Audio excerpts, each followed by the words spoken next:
gotta figure out. Like, every time I leave Firefox, this fucking thing wants to close. It's like, stay open. Whatever.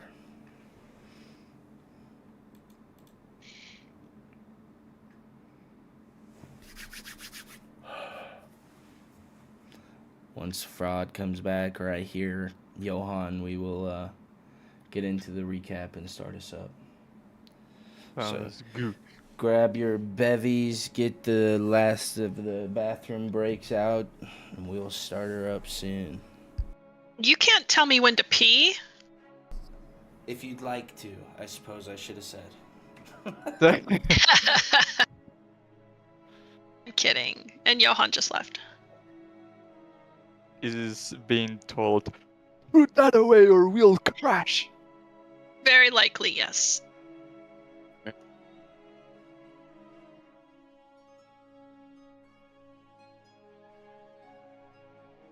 Johan dead.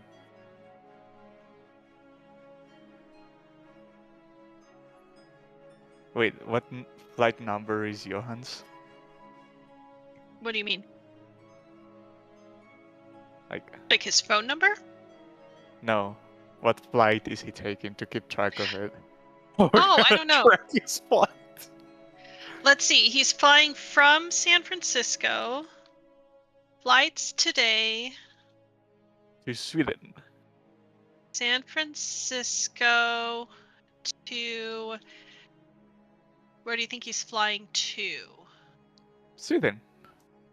Well, okay. Stockholm is my guess. The only like major international airport I can think of. He said it was an 11.5 hours flight. I imagine it's straight to his home. Yeah, it's probably... probably... Oh, no, that's a municipality. It probably doesn't fly straight there. That's why I'm saying He lives Stockholm. in Malmo, right? Malmo? Oh yeah, he's near Lake Finland. Yeah. Yes, he's in Malmo. Yeah. He lives in Damn, it's Sesame cold where Street. he's at, too. He's going home to some Probably cold. feels great, dude. I'm looking that shit up. -2? It's 21. Well, let's see what that is for the Europeans out there. But now you're in my domain, Con. Like last Tuesday when everyone was... Con a European. He's not, but they do the whatchamacallit over there. It's -6. So it's -6, yeah. 20. Bogota, 17. Oh, it's like the same in Arizona right now. You guys got the same temps. It's 5 17? over here. Yeah. Oh, excuse me. Yeah, Mustn't I be don't that know. bad then. It is Coldest day of Arizona. in Arizona. I don't think Yeah, Johan's it's some crazy returning anytime rain. soon. What's What's up? Say? We had some crazy rain this week. Mhm. Has it ever hailed in Arizona? Oh, yeah. Yeah, it Oh. has. Because like we're only an hour away from where it snows. So no, where I am is only an hour away from where it snows. How is it snowing an hour away and then 100 degrees where you live? It's Mountains, like it's baby. cold in the winter. Yeah. High enough elevation, 30-degree and below weather. I mean, it's about an hour and a half. Right to be, it'll be 0 degrees, 0 degrees Fahrenheit, and be like all ice. There's just straight up mountains. I need to get out to Scottsdale again. Let's see. It's 1 o'clock right now in San Francisco. I've almost made it to the to noon for the flights. There we go.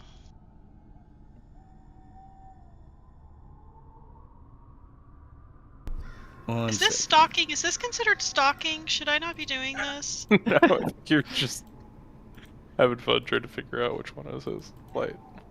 It's only Okay. being recorded. Let's see. Flying to Los Angeles? No. New York? Probably not. No, not Newark, New Jersey. Boston, Newark, Las Vegas, Orange County, Istanbul, Palm Springs, San Diego,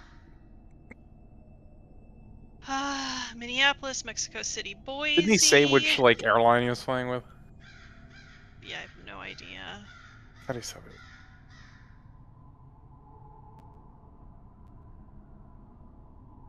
Oh, did you guys watch CES this week? No. I watched a couple videos about what happened, and it sounded like it was very much a lack of consumer speak and a whole lot of AI talk and political speak. We're making some cool shit, which I can publicly talk about now. It's actually kind of cool. We're making a Legion laptop that I think it's 16 inches, but then you can extend it. The thing turns into a 24-inch display. Like it just press a button and it starts like expanding. It's crazy. And then there's still concepts, but like concept cars, but they should be like actual models in production sometime At later in the year. $400,000. No, they're gonna be expensive. There's one. We have a. It's an AI all-in-one kind of thing because it's got a shit ton of horsepower in it. This I don't know how to describe it. But there's the coolest one I think. Is the ThinkPad. Did I show you guys about the rollable display that Lenovo made? Or have you heard of that before? So we had this Yoga that where it was like a 14-inch display. You press a button and then it could extend up into 18 inches. Kind of like the Legion. The Legion one like turns into a kind of a whole monitor basically. That thing's crazy. But they made a ThinkPad version, which like, have you guys ever had a phone case that sort of has an LED display on it? You know what I'm talking about? That kind of defeats the purpose of the protective case, because if you drop the case, it also will break. Yes and no. It depends on the cases. Some cases are just more expensive, and I don't know, neat technology. Well, they rolled this into it. Let me see if I can find it. ThinkPad rollable. You pronounced the AI word, and I almost choked. Get used to it, Kaiden. Whether you like it or not, it's coming, man. I'm gonna go live at a cave at the mountains. I'm not even, I'm not. Obviously, I use it for things, but it's just it's there, unfortunately. Here's the see. That's why I only care about the new cool hardware that isn't just AI slop. Here's the Legion, the one I was telling you about that turns into I think like 24. He must have a layover somewhere, unless he's going through London. Now, this is not your ordinary gaming laptop. This is Legion's Pro Rollable, which is a concept right now, but it's awesome because you have a 16. Oh, it doesn't leave until 2? And so this is actually a rollable OLED, and let me just show you how it works. So you can simply just go ahead and expand it just like that.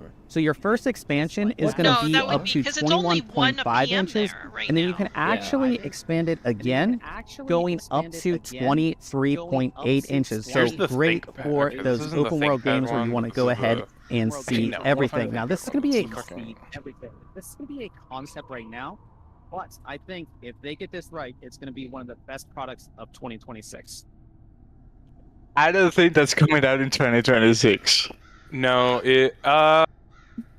product release dates on it, but we can do like. Yeah, he says if they get this right, it's gonna be one of the greatest products of 2026. I don't think it's coming out this year. It's gonna be an expense. A lot of this stuff is like, hey, if you really love gaming laptops and you really want a bigger display without getting a monitor, like it's very niche. Like whoever's gonna buy that, hey, they got money, they spend it.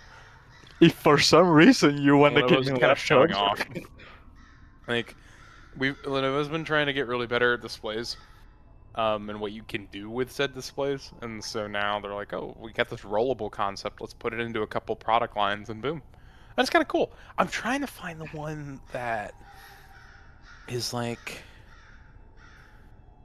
oh, dude, this thing is actually pretty fucking sick.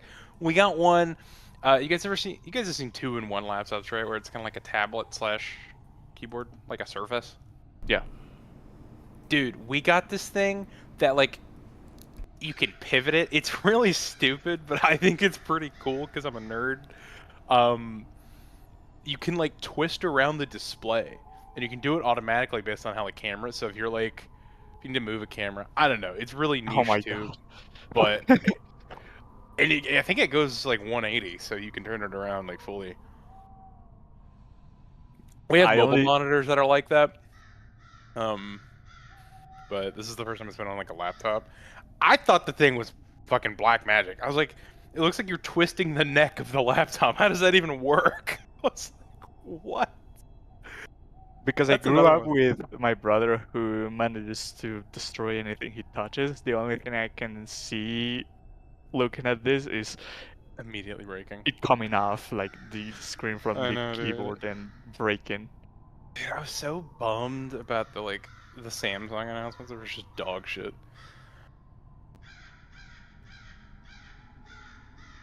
All right, Johan, are you with us? Say nothing if you're here. Yeah. He's like, wait, god damn it, we gotta keep reading. All right, I'm gonna go over the recap if everyone is ready.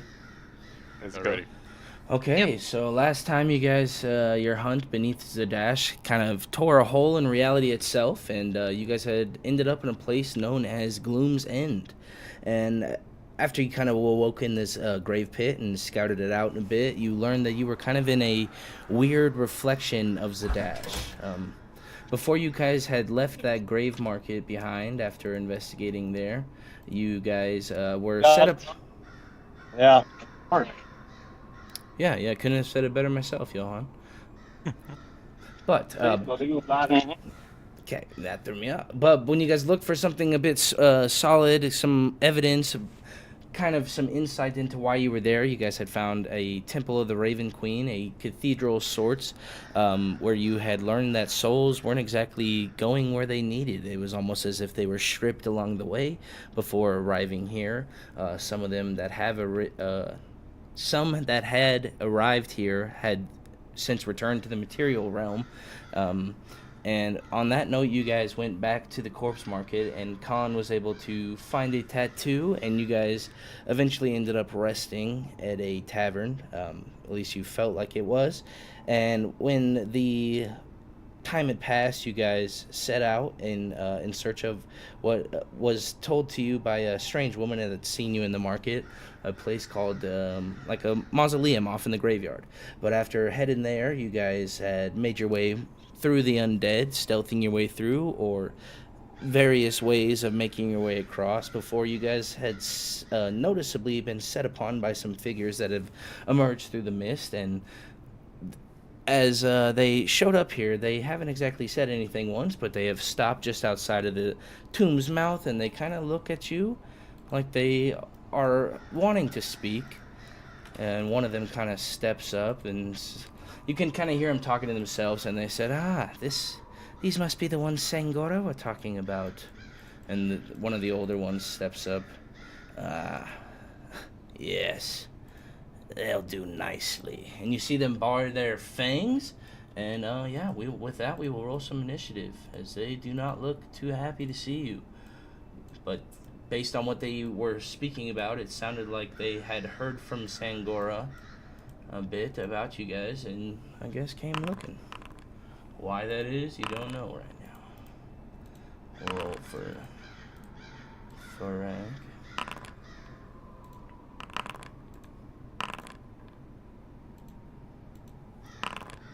All right, is everyone in initiative? Oh, I'm assuming you don't want to swap with anyone, Khan? Nope. All right. As that brings us to you. So these creatures smile at you, their fangs showing through their teeth.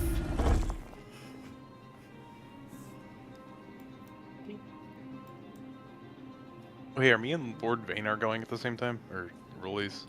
I think you'll go first. I'm assuming you have better decks. Let me check. Well, he has 16. What do you have? I think. Oh, okay. 16. Yeah, he'd let you go first, though. He definitely doesn't look like he necessarily wants to be fighting. Oh, good. Hearing that information coming from them, I now realize why this vampire lady was hearing so much of or wanted to know so much of our fears and whatnot. And I'll let a burst of Yeah, fire. Undead don't like fire, so I'll let it blast right there. So you cast it on top of the roof? That a roof? Yeah, this is a roof. I thought that was a hallway, goddammit. It's alright, it's alright, no worries. As the fire rings out, it illuminates and clears some of this fog, but some of them look like it doesn't affect them as much as they look a bit more nimble and evade some of it. Okay. So that's action.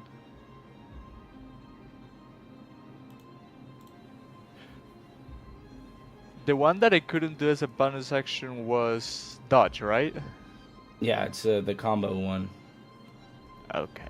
Or you have to do it with a key point or whatever it is. I'll start elemental attunement. First and foremost. And approach this lady a little bit and punch a fire strike through the bars. What the fuck?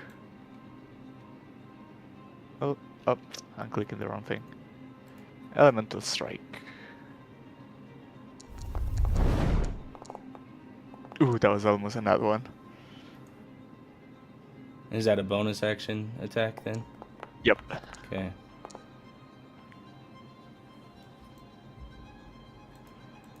Alright, it looks like you attacked yourself. So I will apply because of the elemental attunement. Alright.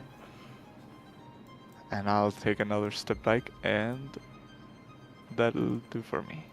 Okay, this one here, you watch him jump over this fence. It doesn't look too tall. And he charges up over first to Lord Vaynar, who looks quite small and tasty as these claws elongate from his fingers, and he goes into first attack with a claw. I don't know about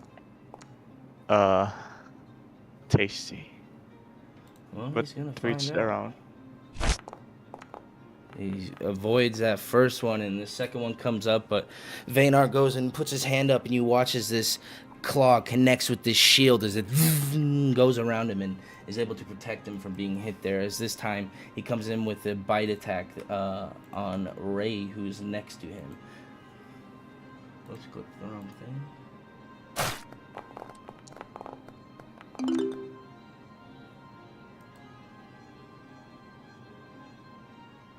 Oh, whoops, never mind. Avoid that, or ignore that. Wrong thing. Alright, that is that one's turn. As you watch this one do the same thing, the fire has kind of melted away a bit of the cloak she has around her, but she charges up towards you, Khan, after you have kind of left a bit of damage on her. She'll first try to claw you. And that will miss as it goes and just strikes next to you. As this one comes down. Oh! Oh! God damn it! I will deflect as best as I can. Oh damn! I did completely a critical hit. Alright, but you are grappled. Well, you should be. Yeah. You're able to avoid the damage, but not the attack. And now it'll try to bite you. As I parry away her claws, she still manages to grab over my wrist. Oh, that's a little damage.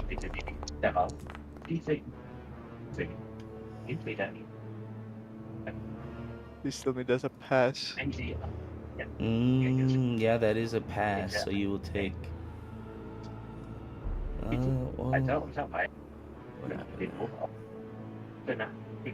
Oh, so you avoid the hit point maximum going down. Yeah. Alright, Ray, that brings us to you.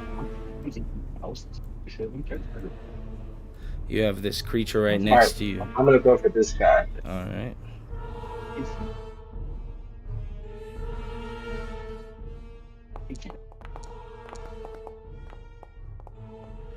Oh yeah, that connects.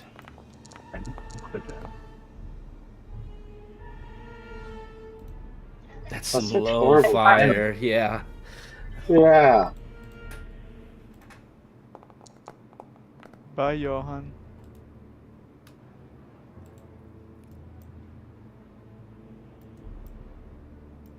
All right. You take a little bit out of this creature here, and it's cries out from the fire that has singed now a bit of its fur or its skin. All right, and I'll move down there, and that'll be my turn. Okay. Okay, this one too is going to hop the fence and charge over to Thorak, who looks a bit like they have not as much armor protecting them as the others, and that just so manages to hit. Oh shit, okay, hold up. Yes.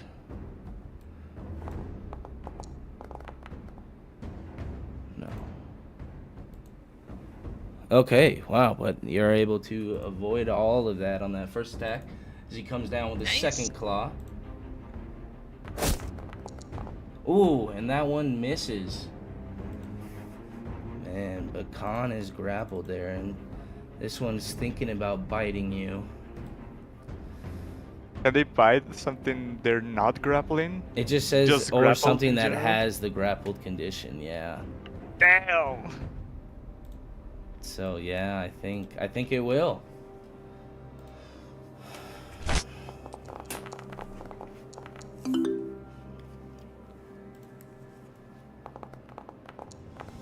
Ooh. Oh, whoops! Thank God. I almost ended the whole encounter. Okay. Thorax, seeing all this going down, I am assuming he is first going to rage. Maybe if not, fuck it, we'll retcon it later. But sure he'd rage. And now that he is angry, he is going to attack first the one in front of him. He's not gonna free me from my grapple. Wow. He'll get there. He'll get there. Wow, that just misses as he comes in with a. Does he have multi-attack? I don't think so yet. He has Not Nick yet, and Flurry of Blows. Oh yeah, I did it wrong. Okay, so we'll do his dagger attack.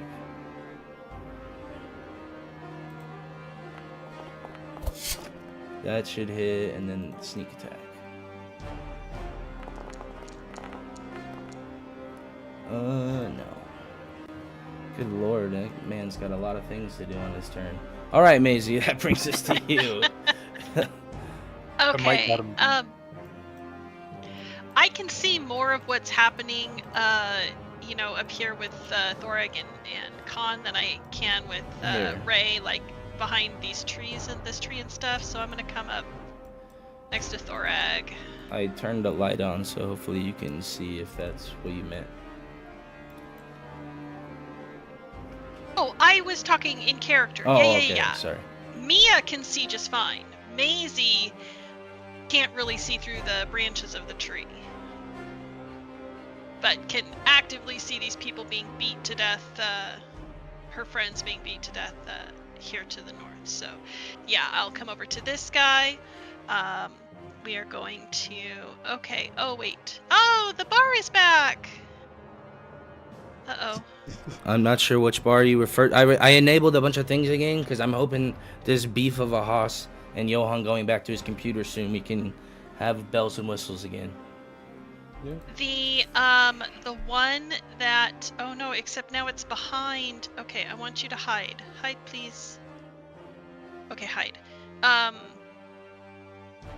She wants the bar back to hide it. I got the bar back, yes. It was just, hidden behind the macros. Okay, there we go. The one that has like all your actions, bonus actions, all that kind of stuff. Okay. just have to find where it is. Sacred weapon. No, that's not the right thing. That I'm gonna tell you what. I've been playing Ode to Devotion. That is a very clutch feature. Wait. Yes, it is. Yes, it is this one. So yeah. So I want to enchant.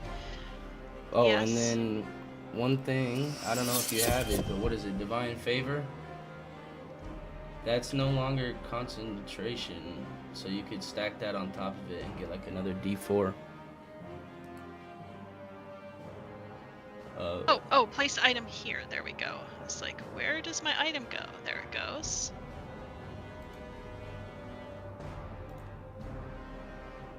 So with that, longsword, sacred weapon, attack. And yeah, as this light appears, yeah, Divine Favor here, it's a bonus action, and I don't think it's concentration. It's verbal somatic. You get an extra D4 radiant damage to your attacks. Oh shit, yeah. Divine Favor used to be, I know. Yeah, it used to be. Yeah, it's a... Yeah. There's another of the many buffs. Many buffs from the players, yes. Yeah. So let's delete that. We didn't do that. We will do Divine Favor next. Did you already... I just sent it to the chat. I didn't, use it. So I will use it on myself. Okay. And then when you... Yeah. Now. Yeah, there you go. Cool. We will attack the man. So, Sacred Weapon. First attack. 27. I think we'll probably hit. It's gonna miss, unfortunately. It's very, Yeah. I love it. A D8 and a D4. Okay, and then, wow, that's bright. Second yeah, weapon it is. attack. Holy shnikes. 21. Yeah, I don't know why it's so bright. I definitely... Basically irradiating like I 4 truly lights am. at the same time. That's funny. This blinding light, and that is radiant damage if it makes any kind of a difference. It I don't know. doesn't Oh no, it does seem say like that. it Okay, good. does on these ones, so it's just kind of cool. Okay, so that's movement, action, bonus action. I think that's all I should do. All right, this one here, Lord Vaynar, is got this creature in front of him, but you see him kind of hold out this holy symbol from the middle of his chest as he will cast a spell. Counter spell. Oh yeah. Oh no. Hold up. There we go. Trying to do it in a way that doesn't. There we go.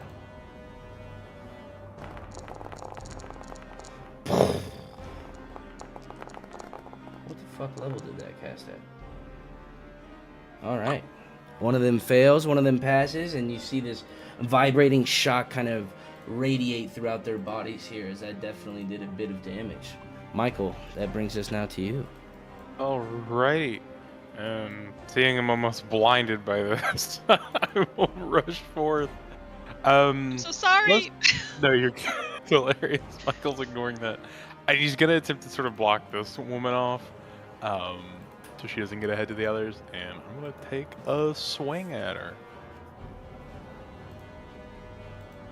Da-da-da-da.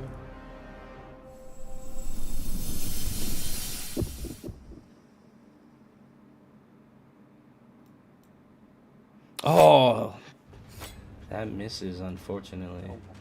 Wait a sec. Oh, hold on. I want to read something. Give me 1 second. I want to see if it's an ability check or attack rolls. Okay. Second wind. There's something I can do with that. Hex on me. Yep. No, we're all good. Yep. Okay. That's that. And yeah, bonus action. Who's up next? I will give the Bardic Inspiration to Khan. Okay. Appreciate it. And then that will be my turn.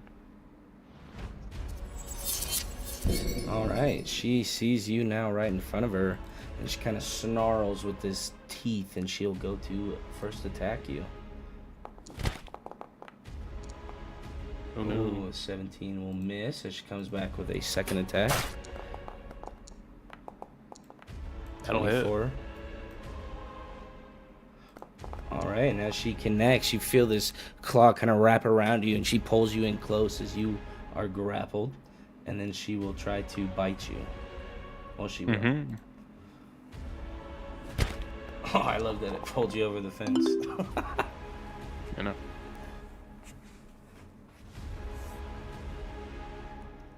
All right, you're able to pass that. Why did you not take any damage? I should be. Just tell me and I'll reduce it. It should have been 11 necrotic, 4 piercing, but the Okay, I'm resistant to save necrotic. is just to evade the. Oh no. Yeah, so you take half of the necrotic then. Okay. Yeah, half of that. So 6 or 5? Are we rounding up or down? Oh, you round down typically. Okay. So 9. Yeah. All right. As that brings us now to Khan, you definitely took a bit of a beating this round after tossing off that pseudo fireball, and you are now grappled by this woman in front of you and blinded by Maisie. What would you like to do? If on a pass is half necrotic, is a pass half necrotic? Okay. Or just to avoid HP reduction? The failure, here's what a failure says. So. Yeah. Oh, I'm assuming then a pass does nothing. That's why that happened. Okay. That makes sense. Okay. Because, I mean, it doesn't say anything for success, so I'm assuming it's a kind of an all or nothing type deal. Sucker save. Alright, let me bring my health back. Did I fail both? I know you failed one of them. Shatter. I see a 13. Alright. Yeah, you rolled a 13, and let me see what the. Oh, it's a DC 14, so yeah, that is shit. why. Okay. Damn. Okay, feeling not too great. I will try to take care of the one that has a grapple on me. So I'll hit her in Nice. close quarters. Fuck yeah! And to the question for you. I imagine I have to declare that I want to make an attack with Gaia before the attack hits. Like, right now I cannot say, oh, I want to add Gaia to this. Yeah. Or could I? I would say that I would let you, because I think, how did I write that thing? I don't remember. It says... Once per day when an attack hits, so it can deal an extra 2d8 damage, so I don't think it gets the crit damage. Okay. It does say when an attack hits, yeah. Yeah, but I'm just saying, like, I don't know, some of the way things read, I don't know if it gets like critical damage on there, Yeah, or no, if I it just understand. does 2d8. Yeah, I gotcha. Critical hit on that one. Not too great. But I want to use a focus point to try to stun her. Okay. Fuck. All right, they pass though. And then, did you want to use Gaia? No. Okay. Second attack of the attack action. Oh, I would try to grapple her with this one attack. So let me do that.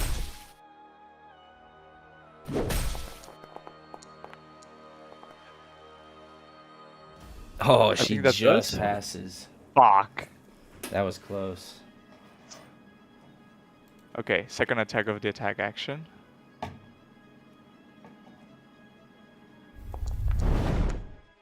Oh wait, I should have advantage. It did prompt me for advantage, but I clicked normal because I was. Oh, what's the advantage for? Okay, so just roll a d20 and see if you would have critted. Yeah. All right. Nope. But on that second strike, I will try to go for a grapple again.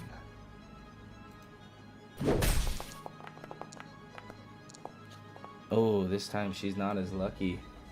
Yeah, let's go. And knowing that she fails, I'm gonna burn another point to go into a flurry of blows.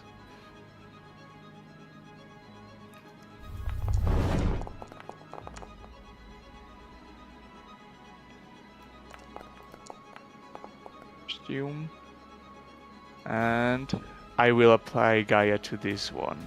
Okay.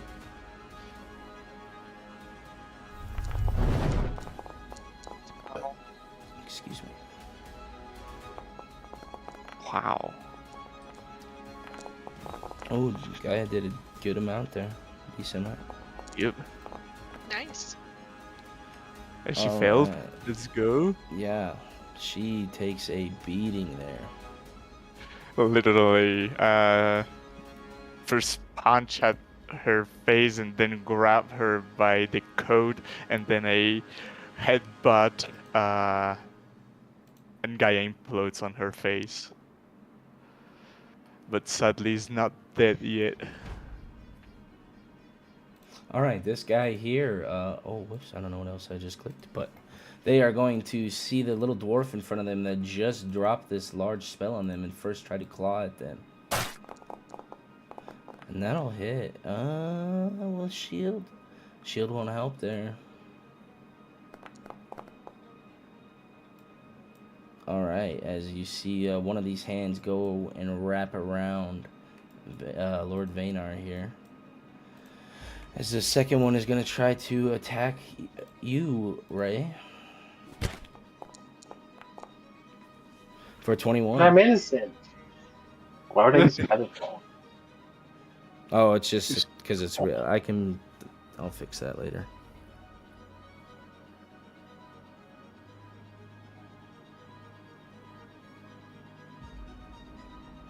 Alright, but once again, it's evaded off of the help of a shield. What the fuck's going on? And they are going to bite at Vaynar then.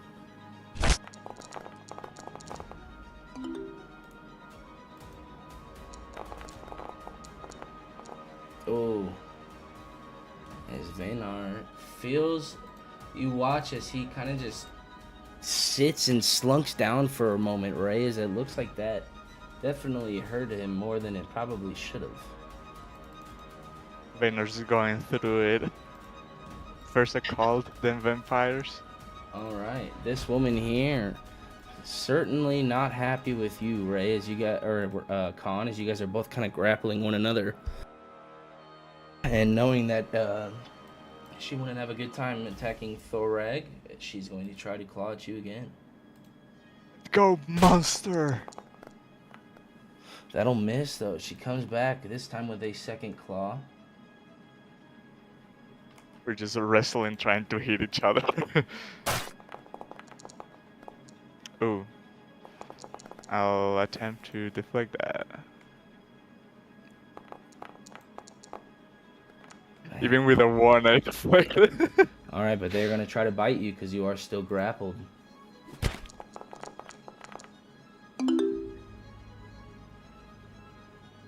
I want to burn the D8. Is it D8 or a D6 inspiration for this one? I think it's a D8. Yeah, let me check. I think it's a D6 at your level because you've Well, split 5? with Maybe fighter. So. Or is your Bard 5? I think it is D8 then. Yeah, no, I'm Bard 5. It's D8. Yeah.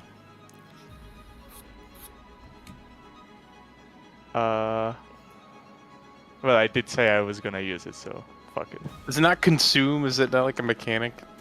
Yeah, it should ask you, did it not? Yeah, I was gonna say, I thought it should. It did. Okay. Oh, did it not like... You pass, yeah, and you feel like that ended up not doing anything. So the bite just doesn't connect with your soul there. Ray, what would you like to do?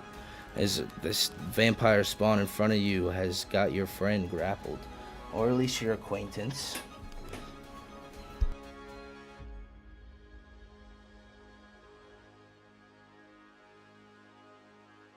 Aaron. Freaking mute button? Okay, so I'm gonna go. Let's see, Michael, do you want to help or should I help the other guys? Do whatever you want. I got this covered. Okay, cool. We'll Well, go for this guy. It's gonna make an op attack at you. Wow, I didn't even see them. That's hilarious. Would a 23 have beat your shield? The shield have been off anyways. Okay, well then you would have been grappled. Well, not so fast. Does he got both hands on? Yeah, now he's got two people grappled. Yeah.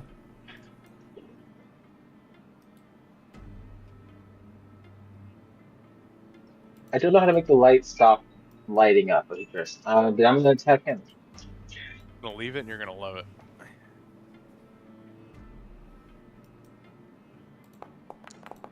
Oh, gentleman's 20.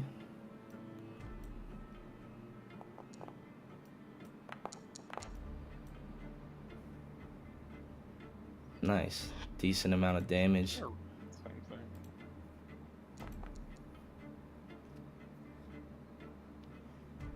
Make him regret grappling you. Yeah, and on that hit, he lets go of your hand. Oh, I'm not grappled anymore? Nope, you were able to hit him off with that second attack. Nice. I'll go up there. Alright, this one here is certainly looking beat up and rough. It snarls at Thorag and then it looks towards Maisie. It doesn't really know what to do right now, but seeing that Thorag is a bit weaker in front of him, he will try to first claw at you. I'm not going to protect, but I am going to... Yeah, that's a hit first. Do my sentinel attack, yeah.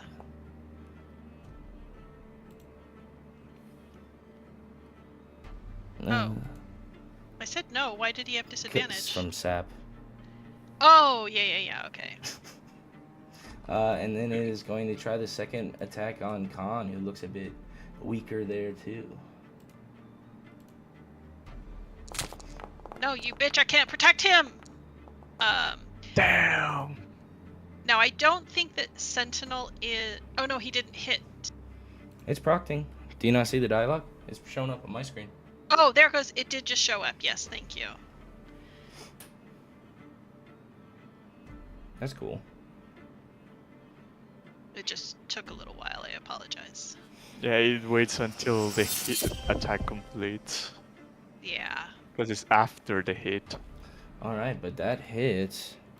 And with Thorag grappled as well in front of it, it'll try to bite at Thorag again.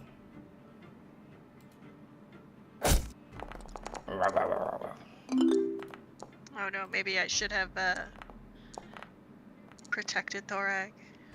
That's not an attack roll. Alright, he passes. You even have a vampire monk though, right? Alright, Thorag is going to try to break out of this attack here. First with his short sword. Vampire rogue, I guess it would be. He's so many different things. A vampire Thorag. Just what we need.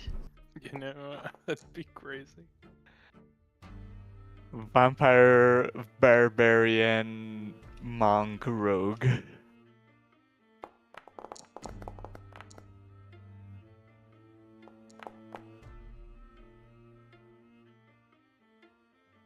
Sorry, I had him targeted on my DM screen, but not this other screen that I got the game running on. You're playing on 2 screens? I'm streaming the game, so yeah, I have 2 different, yeah. The observer that's in the game right now, that's my test dummy client that I usually use to test things. Thorag, you got anything else in your turn? Yeah, bonus action, unarmed strike. Yes. Nice. And that one is definitely looking worse for wear. A couple more hits to it and it will drop. Maisie, what would you like to do? I would like to hit it a couple more times so that it drops. Please. Nice. And thank you. Oh, that'll hit, definitely. Ooh. Yeah, we'll use my Divine Smite.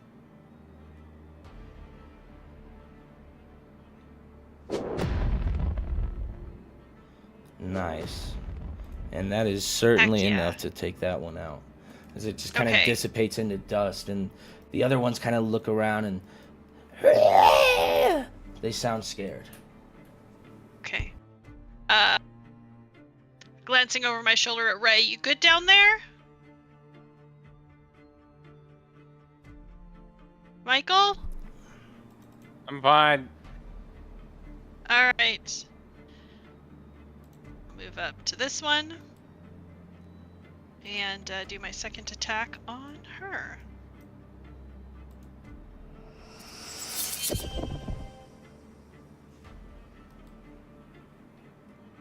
I forgot to have the horse do anything on my turn last time. The horse is also going to... You can't neglect your horse, Mia. I know, I forget. So it's going to just try to slam this creature as well. Oh, but this fucker's getting pounded right Okay, that's it for me. All right, Vaynar here is wrapped up by this guy, not exactly happy about it. Doesn't really have much, because he'll try to fire up. Oh, he robbed of a crit. All right, and so he'll try to run off, but it's like, the thing just rips him back. Like, you're not going anywhere. Michael, that brings us now to you. All right. Gotta stab this thorny bitch. And we go again.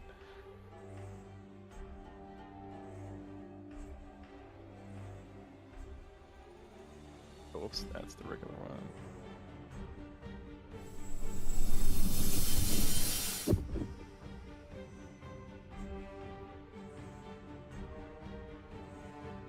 Aha.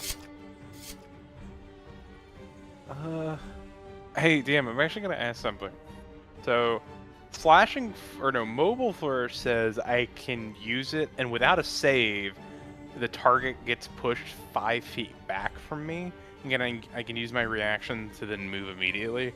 Would that break the grapple?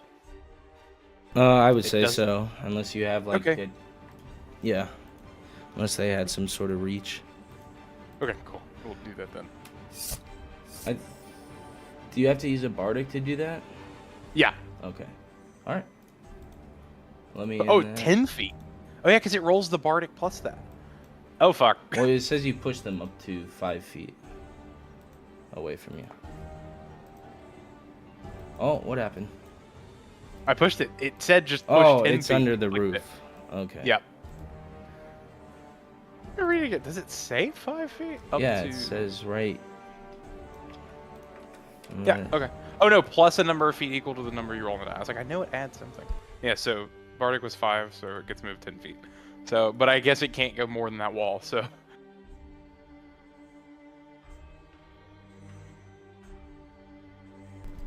Oh, it's like under this roof.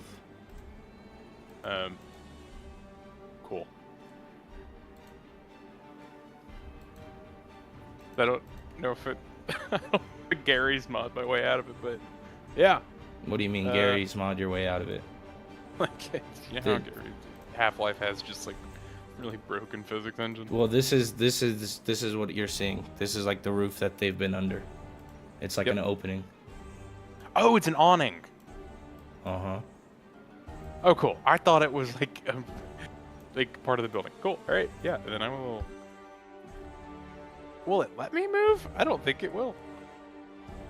Is it because I'm still grappled, yeah. Hold up. Now try. Cool. Yeah. And then I will move to go over here. Oh shit. Oh, it might be because there's a wall. Oh. Yeah, that's like an invisible wall. Yeah. Yeah, cool. Then I'll move my movement, and then that will be my turn. Okay. She now is going to... Well, these doors are already open, technically, because the gate's not even there. She's going to charge through it, look down at the ones that are kind of surrounding down here, charge back right up to you. First, she's going to try to attack Ray. This claw goes to try to dig into his back, but after being pushed, she's doesn't exactly have her footing. She kind of stumbles. But the second one will try to claw into you, Michael. And that will miss. Alright. And that will be her turn. As that brings us now to Khan. Right. I want to hit this one a couple more times to see if she also falls down. And she's still grappled, yeah? Mm-hmm. Okay, so I get advantage on this.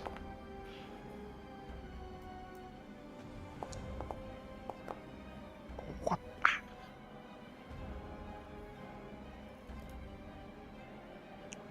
Does she look like she's dropping at any point now? She certainly looks weak. Definitely closer than she was, but she definitely more formidable than the other few that are around here. Ah, so you're the boss. And I'll try to strike harder.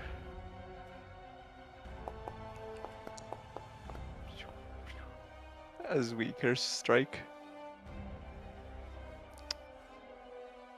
I will.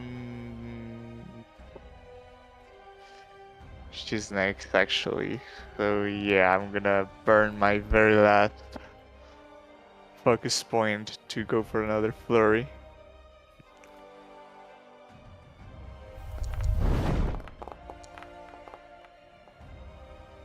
Ooh, thanks, grapple advantage.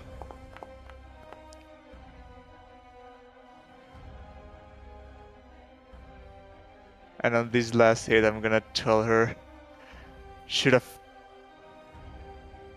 What was the name of the vampire we met in the city again? Margosa? Sangora? Sangora. Sangora should have told you that it was others that were gonna bleed. And fumble. Fuck. Never speak out of time. Yeah, that's action, bonus action. That's all I can do. Alright. This one's got Vaynar grappled, so it'll try to continue its assault on it. What is it? Oh, sap. God fucking damn it, dude.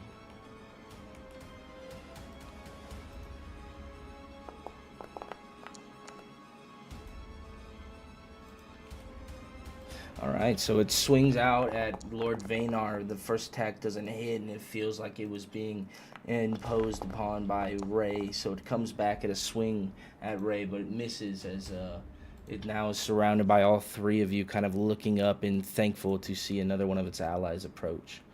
As this one here is definitely looking weak and like, Sangora is weak, trusting the livings. You know nothing of what the real world truly is. And I can't click on her. I'm gonna reload real quick, but then she's going to try to attack Yukon. I'm gonna get my ass beat. You getting deflect attacks ready? Is that what you said already?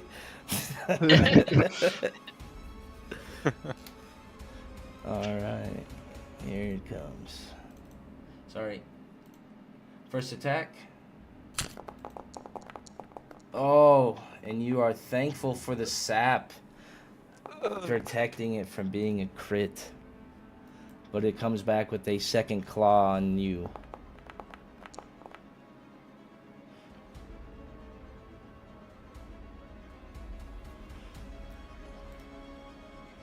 Maisie? Yep. It's asking if you'd like to. All right. Oh yeah, I'm doing it. And as it goes to reach out at you, Khan, it goes to connect, and as it does, the claws just connect right in front of your face, and it just... She drops there and kind of falls limp on Maisie's sword. I close my eyes and waiting for those claws to tear at my throat, but then hear that last breath of her and see Maisie's sword through her chest and give a relieved nod of thanks to Maisie. As that brings us to Ray.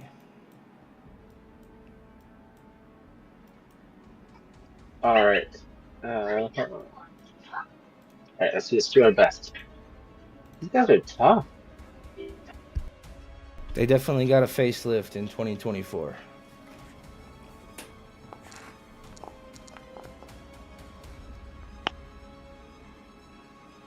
But so did the players, so... Yeah.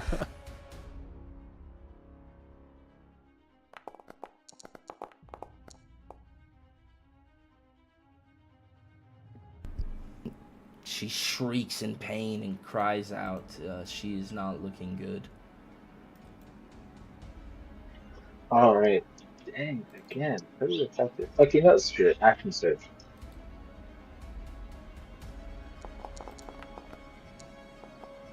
Oh.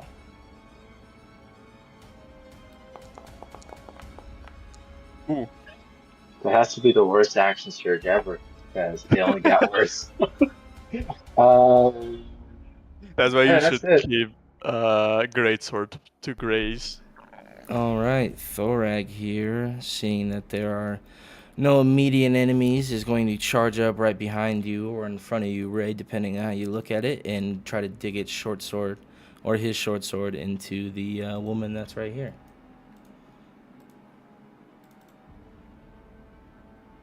Oh, he's not grappled anymore.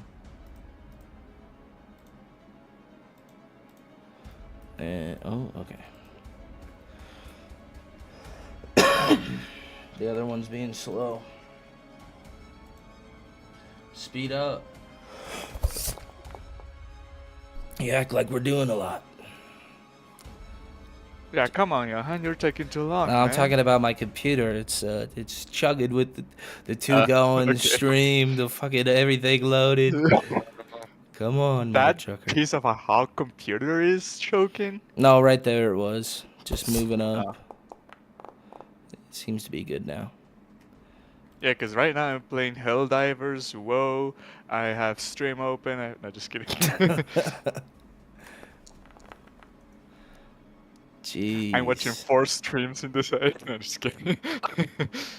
As Johan Thorag charges up and takes this creature out, will then step over it onto it, and then with their bonus action attack is going to strike down at this one with their unarmed strike. If I could open their character. Gotta delete that one. There we go. Oh, god damn it. Gosh darn it. Dang flabbit. Oh, alright. Gentleman's 20. So they connect, and this thing takes a punch, and it looks dazed for a moment, and looks around now, and it definitely looks a bit terrified as it sees none of its allies are around. Maisie, what would you like to do? Okay. So it is, where is it? It's this one here, right? It's way down here.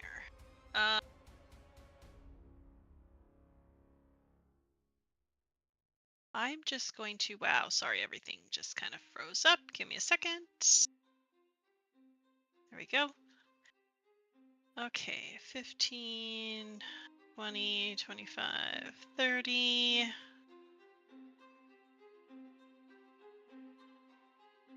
And then I'm gonna use my action to dash. And,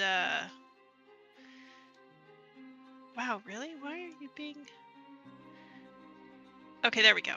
Well, I see 2 of myself, but that's okay.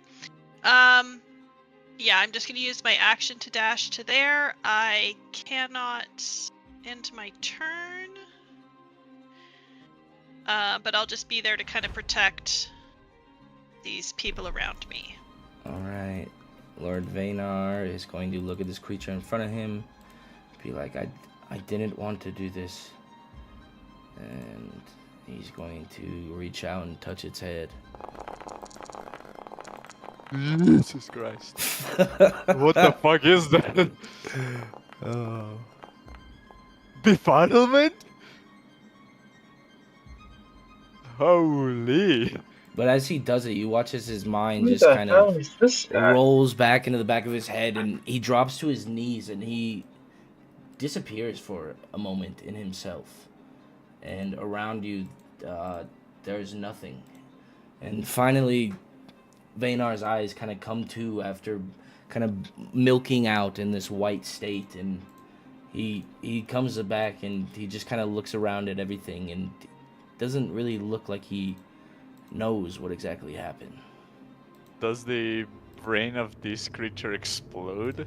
Does it have a head anymore? I mean, it is a disgusting sight kind of in front, as it kind of bulged out and popped. It was kind of like those squishy things that you squeeze, and the eyes are like, bling.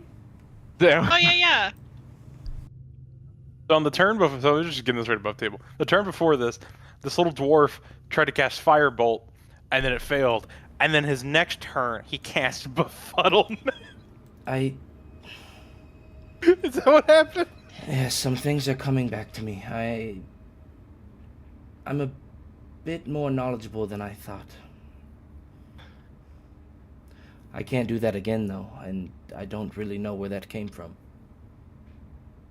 I'm not a big connoisseur of the arcane, but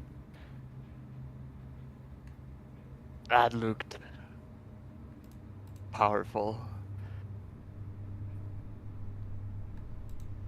I don't know where exactly it came from. I wasn't always able to do magic like that. I'm gonna clutch at the pendant that Thora gave me and get a little bit of health.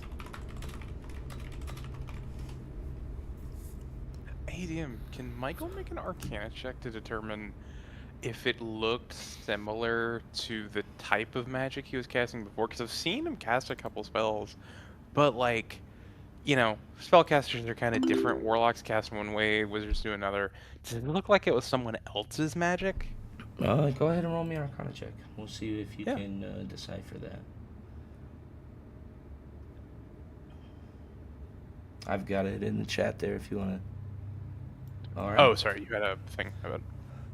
Okay, yeah, I mean, it definitely, you have seen him cast a few spells, and he definitely seems like a capable spellcaster, but that definitely seemed like a bit out of his wheelhouse, and perhaps wherever that came from had to be whatever scraped him on the other side, or perhaps whatever he returned with. It maybe wasn't exactly all bad. Well, I mean, I guess it depends on how you would see acquiring something like that, but it definitely doesn't seem like something that he would have been able to do otherwise. Or normally. Yeah, this might be asking too much, but from that check, does it look like almost it's someone else's magic or spell slots, quote unquote, or does it seem like it's something otherworldly, like a fiend casting a greater spell, right? Does it look like it was someone else's? No, I mean, it looked like it came from him, but it definitely looked like he had to channel and harness and kind of take a different part of the weave to cast that spell versus some of the other things he is used to casting. Like Maisie does. Sometimes. Yeah, I guess in a sense. Are you talking about when they call upon their deity, kind of? In a sense, yeah, it kind of seemed like that from the outside looking in. I will say, I think it's a good idea not to be out here exposed, and maybe also hide these bodies in case someone comes looking for these. Alright, help me out. And I'll start dragging bodies inside of here. Okay. Yeah, and as you go in there, you see that there's a set of stairs that look like they lead downwards. As it kind of just juts out from the face of this hill that you guys have made your way up. And I will beckon some water to clean out a little bit the blood every here and there, to hide our tracks a little. Okay.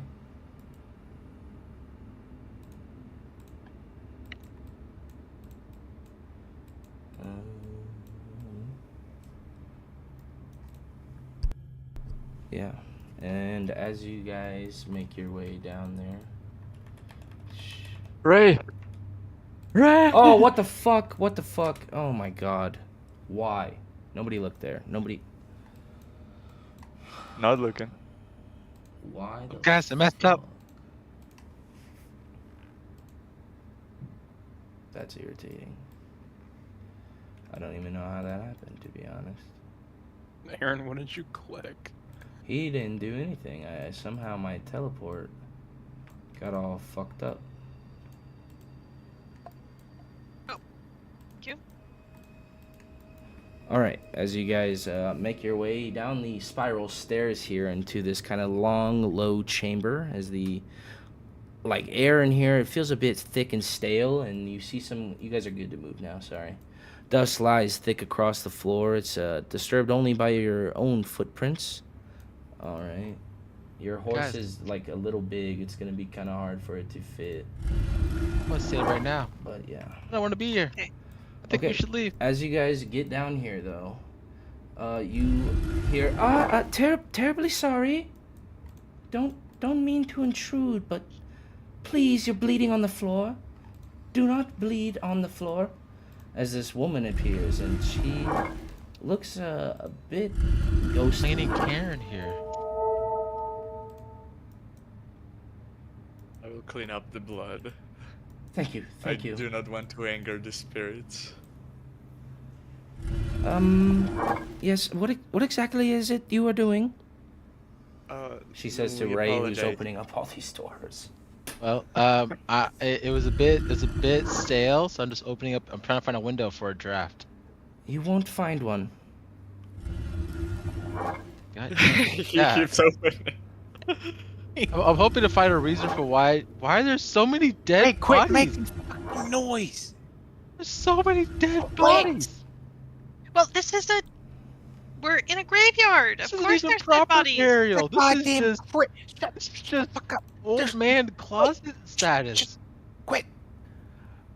As Michael's trying to get you to calm down, as there's a ghost in front of us, and he doesn't want to find more vampires. I don't want to find anything in this place. Be quiet, you goddamn lying. Okay, just be quiet. The fuck are the lights turning on? It just kind of groaned. I figured that's why you're opening the doors, is you couldn't see? No, I can't see the reason why we're still here, but my friends will explain it to you. Guess noise doesn't matter. Hi. Sorry if we disturbed you from your rest, but you don't seem to be annoyed, so I'll take that as an okay. Well, yeah, I've been hired to keep this place tidy. When they first built this place, they paid me enough to last 3 lives, but it turns out I've only needed 1. Well, those doors you're opening up belong to the Dolendars. They hated this place, but they couldn't exactly leave. And as you're opening up a lot of those doors, you see inside, many of them are kind of bones and dust, and there's faint names kind of written across, but a lot of them have been lost to time.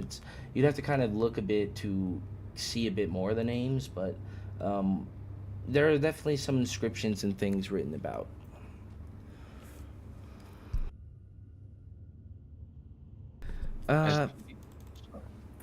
Yes, you still haven't said exactly why you're here. we're looking for a forge, I guess. There's probably other names for it, but honestly, we're looking for a way back to the material plane. I wish... What? I'm trying to look at the notes to find the last name of the people that we were looking for, but I cannot find it. What was the name again? Oh wait, guys, she might be a product. We're looking for a soul forge, and we thought we might as well find out who might use it. And since you're undead, and I'm guessing a soul, you might have seen it? No. I did. What I know about is this family. Like I said, I've been down here cleaning. There's no forge that I know about. I know there's a door back there with some strange buttons, some letters on the wall, but I never really went back there to clean it. The buttons were a bit weird. We'll go in and not come out? Not many people have been in here. You guys are the first that I've seen in some time. Up above there, the Dolendars, the twins, they still are resting, but, well, they've meddled too much with doors they weren't meant to walk through. Some sort of curse or something, but all that study and nowhere to go. They aren't exactly the most friendly anymore, but it is not exactly their choice, and I don't fault them for what they have become. So they will not act civil if we approach them, is what you're saying. I don't know. They tend to ignore me, but like I said, you are the first living people that have been down here in some time.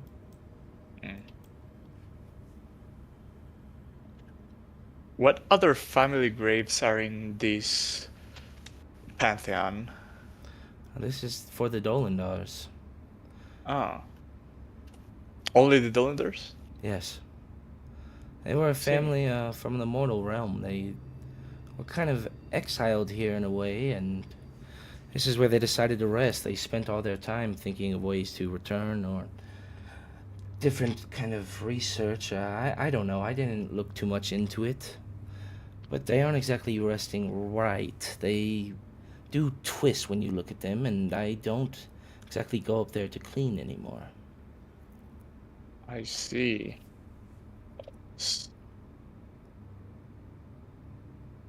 So you said you don't go to clean there anymore, so you used to?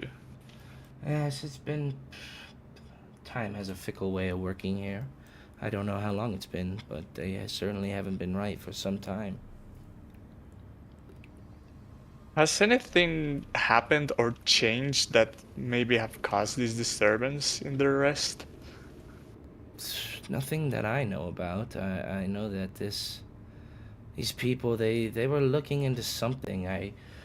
There's a book down there that I dust quite frequently. It has some strange title on it that is where they put a lot of their research into. Oh. And I imagine you don't know the language to this book. It seems like some sort of ancient language of sorts. Some of it I can make out, but a lot of it is in an old script that it is hard to understand. I see. Can you take us to the book? I could, yeah. I'd appreciate that. All right. As you see her kind of float this way and then down this little hallway and this other set of stairs.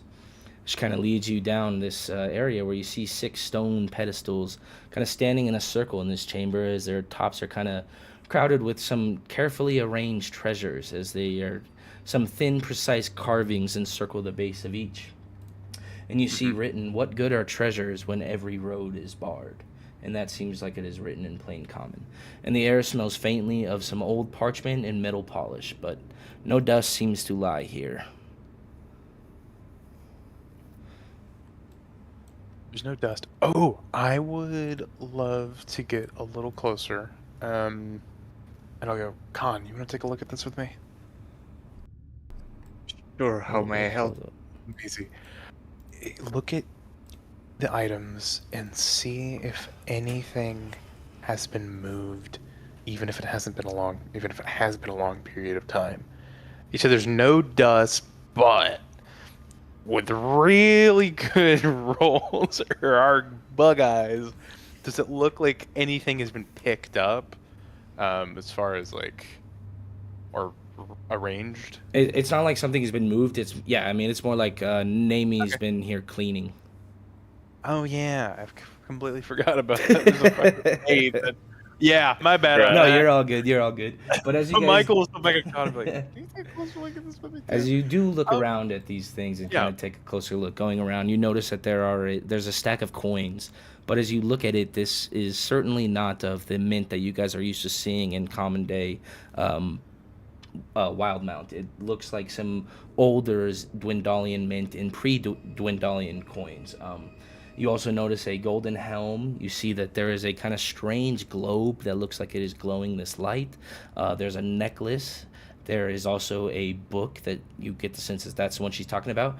And there's also this, what looks like a snow globe. And as you look at it, it looks like the buildings and things inside of it are almost upside down. And as you look closer, it almost looks like the flipped version of Zadash, like a snow globe of zooms in or glooms in that you guys are currently in.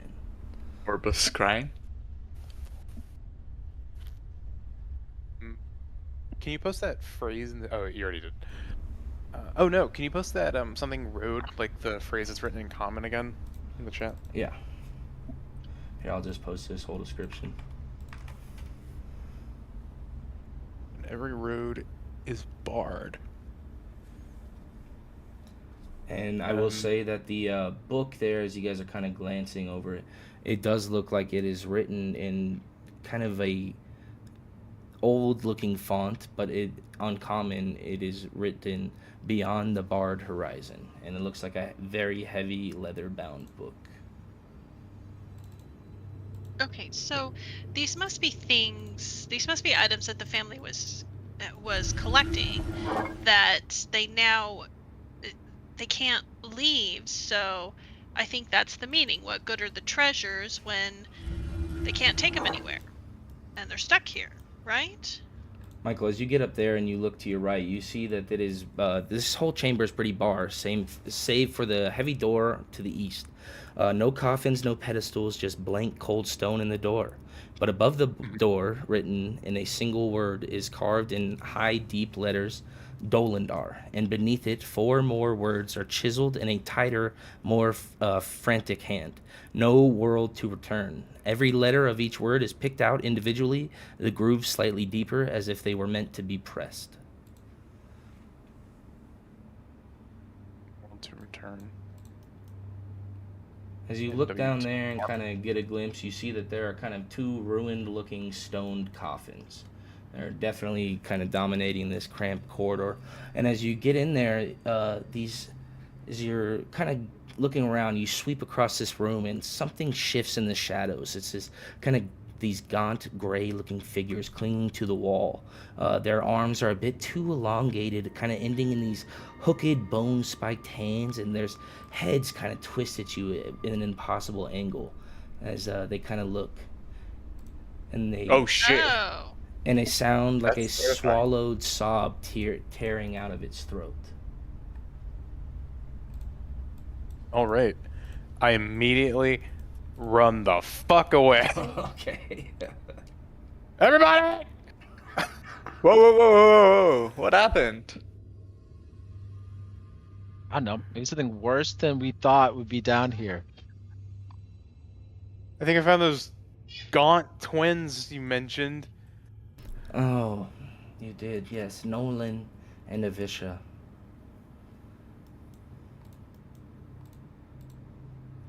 Poor things. like- Nolan, you said? Yes. Nolan and Avisha.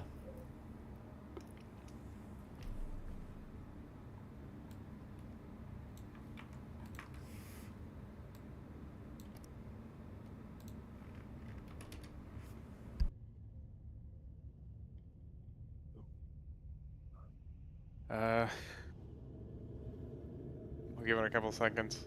Does it look like they're moving after me? Do I hear any more noise coming down the hall? I mean, I see them, don't I, from here? No, because these stairs go up, goes Yeah, to that's a what I thought. platform, and then goes over. I will say you kind of see the head for a moment, and you look at kind of peek up, and it's looking at you, but it's kind of like a curiosity. It's not exactly a anger or hostility for the time being. It's just very odd. Yeah.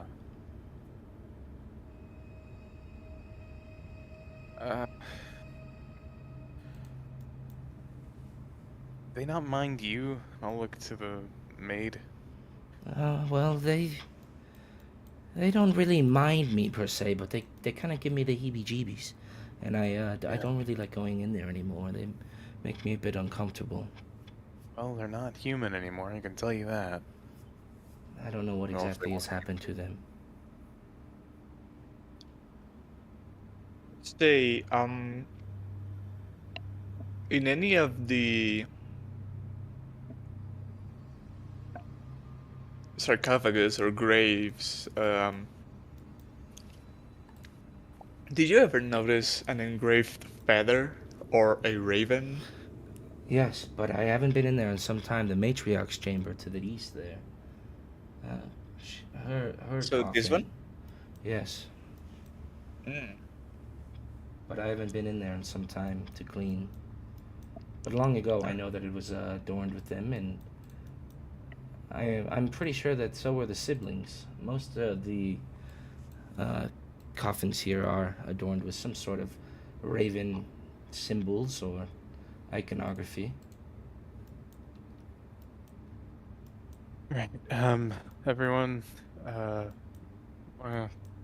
help me speak, quote unquote, to the twins.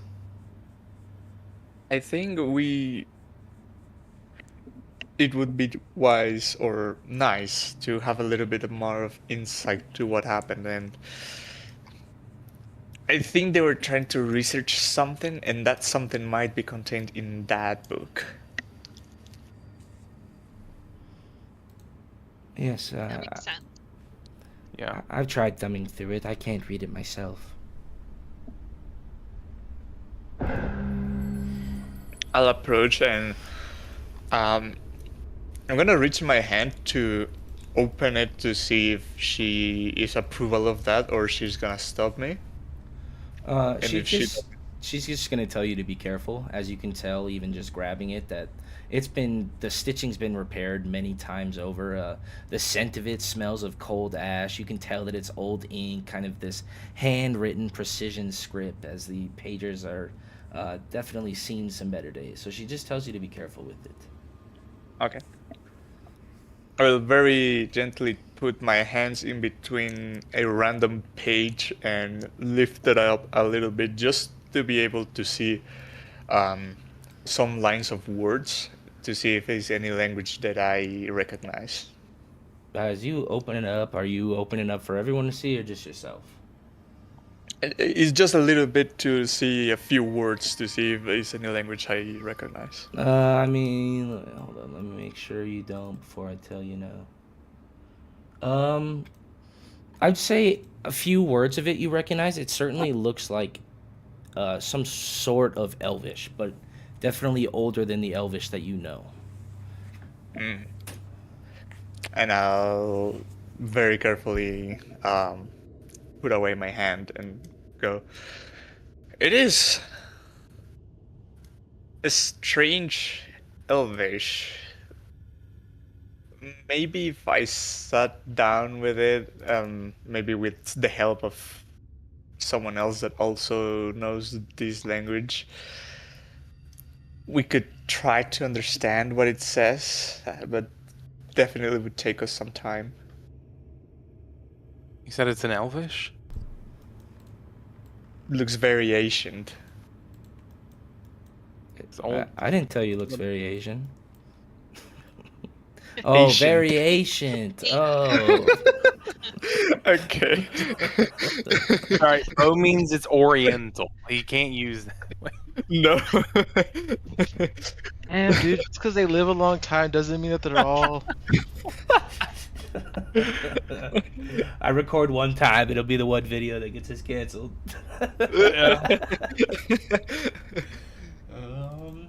And then Michael will gesture to take a look at it. I'll see if I can manage to read any of it. You definitely recognize the some of the language, not exactly the words itself, but certain ways that it is written. You recognize the symbolism on it. But as Lord Vaynar kind of takes a look that he tells you guys that it looks more like a Sylvan, like an ancient kind of elvish combo of that and Sylvan. Okay. But yeah, I would say that if you guys were to work it a bit, I would say between what you know, and then between what the others know, you guys would be able to probably decipher it a bit, just with a bit of time. Okay. Look to Lord Vaynar and go, do you know... Wait, not tongues. What is it? Comprehend language. Yeah, thank you. I was like, to Vaynar and go, do you know a spell that can let you understand ancient writings? I do, but this is a language that I think I could read. Oh, but that probably would be smarter, so I don't get as hung up. As he takes it for a second, you see him begin to kind of set up this ritual of sorts. And after about 10 minutes passes, he tells you that he thinks he's ready to read it. Son, read ahead. And with that, we will take our bio break. God damn it! Commercial breaks? You kidding me? I can't believe we're an hour and a half in, but yeah, that's a good little commercial break time. That's definitely when it fade to black.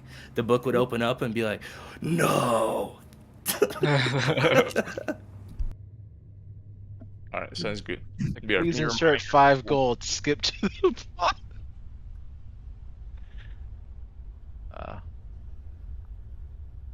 Sorry, Bo, I'm trying to skip the cutscenes. I'm one of those devs that didn't code that in. I hate the players. I hate the free time you got, so I will not give that. Just kidding. I don't like games that do that. You should definitely have a way to skip. Oh, the game's on. The game is on. The Bears are playing. Oh, no, the Rams are playing. The Rams are up. Bears are playing. Packers are playing. Yeah, the Bears. Yeah, are you even a Packers fan? They don't have an Aaron anymore. What are you going to do? I'm staying loyal, even with Aaron Rodgers not there anymore. Well, and then Aaron Jones is gone too, because I remember you were like, it works out, and then like after we talked about that, like a month later. I was laying in bed with my son under a Packers blanket. I'm ready for the game. Wow! All right. My wife's getting me some. Was doing grocery shopping right now. She's gonna get me some drinks and some chips. Oh, and nice. Watch that game. Bear down, baby.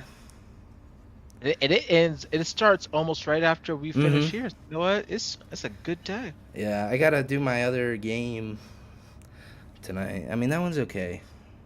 It's I mean, hopefully you guys don't feel like I railroad or give too many suggestions. I have a lot of fun in it, but there's a lot of times where we're like about to do something and the DM's like, all right, now this is the goal that you guys have. Now, what are some ways you guys could solve that? It's like, dude, all of us have been playing D&D for years. Like, we can come up with something. We don't need your input.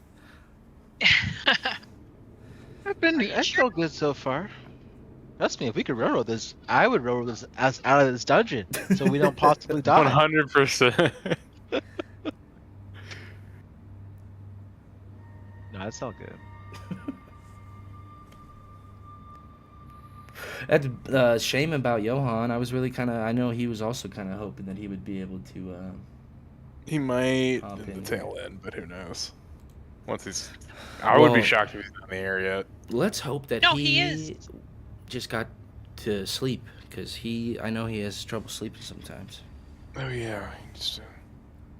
11 hours is a long time. Oh, my God. Yeah. I mentioned that flight to Vienna, dude. How long is that one? Like 14 hours, I think. Jeez. That's when I last flew. And is that like one way, or do you have layover? Yeah, it's a one way. God, I feel like I'd get so. I usually always fly out of Pearson in Toronto or Charlotte in Charlotte. And dude, that's.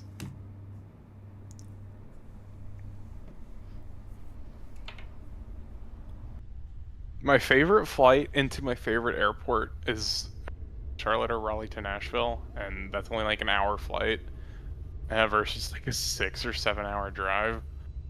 So nice. And B&A is like a really nice airport. It's super easy to get in and out of.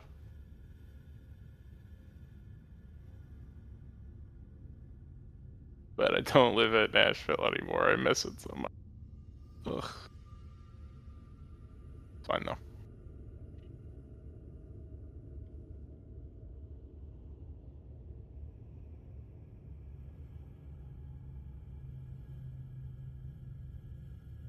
My friends are trying to get me to play League, and I don't think I'll ever succumb to that type of mental illness.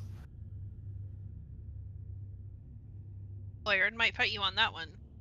Oh, sorry. I was like, my friends are trying to get me to play League, and I don't think I'll ever succumb to that type of mental illness.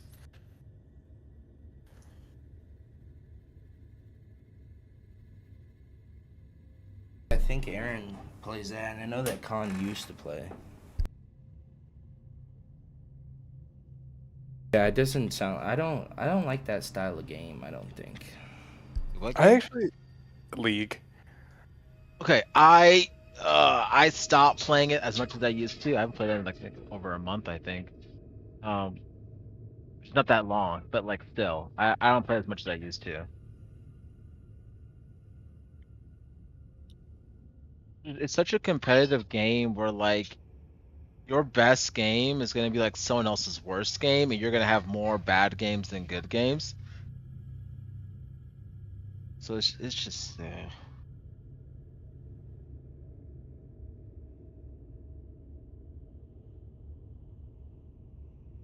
couldn't enjoy it anymore, so I stopped playing. Mm-hmm.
Who were we waiting on?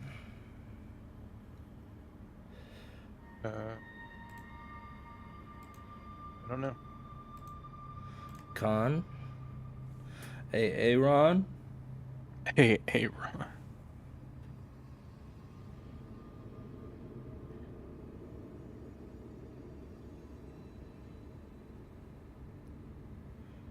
I was able to put my old SSD and my old HDD in here, so now I have like 5 terabytes of storage. It's very nice. I always thought you said Nice. 5 gigabytes of storage. Yeah, I got 5 gigs. Yeah. Woo! I'm not trying to brag or nothing. Man can barely run Windows 11s. The OS takes up that much space. Man, I thought I was going to hate Windows 11, but once I found out I could move the taskbar, everything was okay. Yes. That fixed everything for me as well. Same. That was like the major gripe that I was having.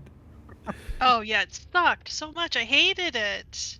I hard disabled Copilot and like Doc Searcher, Windows File Explorer, fucking everything. I had half of mine to like put Ubuntu on this goddamn thing just because I really didn't want to boot like Windows or anything. Oh. But I don't know, just already came with a key, and I was like, I guess. Yeah, I can't imagine having a system without it, because I never had one without it. Also, I will not be available on the 24th, so that's in 2 weeks. Okay. Sounds good. Well, I mean, I take that back. I may be home in time, but Tom's niece wants to decorate cupcakes. Oh, fun. With me for my birthday, and I don't. Happy birthday, Mia! Oh, it's not till later in the month, but thank you. I don't know what time we're going to meet to do that and what time I'll be home from it. Okay. Well, cool. Thank you for letting us know. Did somebody pick up that helmet? Is that why it's gone? I wasn't gonna say anything, but now someone asked about it. So I didn't. If I took it, it was an accident. I don't think I did. Nope. No. I see now what happened. Man is Ray 100% took it, and if anyone else asked, I would have said no. But you asked, and technically I need to answer. There's gonna be a goddamn boulder that's just gonna run through us. Roll stealth. Yeah, roll sleight of hand while you're in this room. Why would I want that creepy eyeball book? You guys ever had a DM? This has happened twice to me, so I should have a nickel every time this happens. That has had you go through a dungeon or some kind of map. There's a boulder that rolls through, and then it rolls back again. You ever had to do that shit? I have in Dark Souls. Yeah. Oh, I remember that one. Idea. There is a part of Storm King's Thunder and something in like a homebrew portion of a campaign I was in. Happened twice. 15. Vaynar would have been looking at the book, so let's see if anybody else would have noticed. I don't even know what my passive perception is off the top of my head. Thorag would have noticed for sure. If we're rolling, then Why does it say tactical shift is here? Yep. Oh yeah, Michael would have noticed too. If you want to go to check, you can spend one use your second wind to push yourself. Wouldn't have noticed because I'm only like passively paying attention and watching through. No, this I would have got to use my Man's gonna use a second wind. my second wind. You have to roll a 7 or higher. Oh. Damn it. He's a level 6 fighter, so he gets that automatically. When wait, it would be at 9. Yep, there. I would have added 9. Would have been 24. I wouldn't have seen nothing. All right. Yeah. Oh yeah, you had the level. Nice. You guys feel like there might have been a helmet there for a sec, but then you feel like, oh no, that's just my imagination.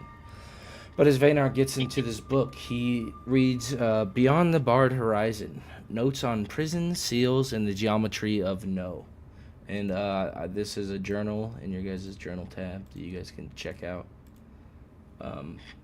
But it says the author, Larian Dolendar, Exile Archivist, Second Circle of the Gator writes. The name is underlined twice, then scratched once, then rewritten neatly.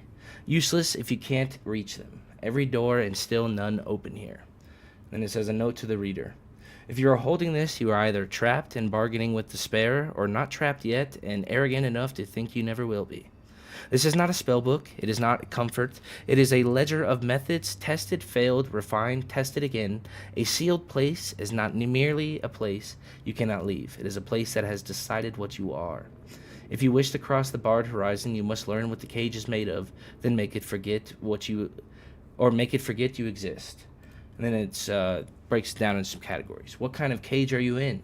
Geometric, oath, memory, anchor, warden, and then goes over the different types of, if you want, I can read it. Yeah, so we'll go through it. Most prisons share the same decorations: stone, iron, silence, guards. Those are honest. The lock is not. Common cage types, like I had just mentioned. But the geometric is runes, circles, perfect shapes, tell, symmetry, repeating numbers, markings, then want completion. Oath cages, contracts, vows, binding, law. Tell, thresholds carved with words, names, matter, promises cling to the air. Memory cages, forgetting as the lock. tells the loops, lost, reasons, times that feel soft, anchor cages. These exist elsewhere. There are doors that lead nowhere, but their tethers felt in dreams being held from afar. And then warden cages. The curiosity is punished as the lock feels a bit more personal. It says, do not waste heroism on stone. Heroism stone is honest, the lock is not. Yeah, there's a bit here that it goes into. It does into a couple of entries. Oh, actually, guys, real quick, sorry. But there's to one. be honest, go ahead. on dice rolls, technically, Michael does see me. I don't add my level when I do the dice to my check. I only add what the dice roll itself was. So, technically, Michael would have still seen me do it. All right. As you guys are reading through, you eventually get to chapter 4, and it says on chain work and the forging of passage. And this addendum is written in heavier ink, as if the author pressed too hard. It describes a class of working called chain work, writes in engines that do not merely block passage, but process it. Where normal seal says no, chain work says yes afterwards. It captures the moment of transition, teleportation, planar crossing, even death, and takes a tith. Memory, secret, certainty, name, promise. Then it allows the remainder to pass, but the danger is that it looks like a road with tolls. If passage can be formed into transaction, freedom becomes commerce. And underlined 3 times, do not let them perfect the witness. And then it goes on to signs that a seam is worked.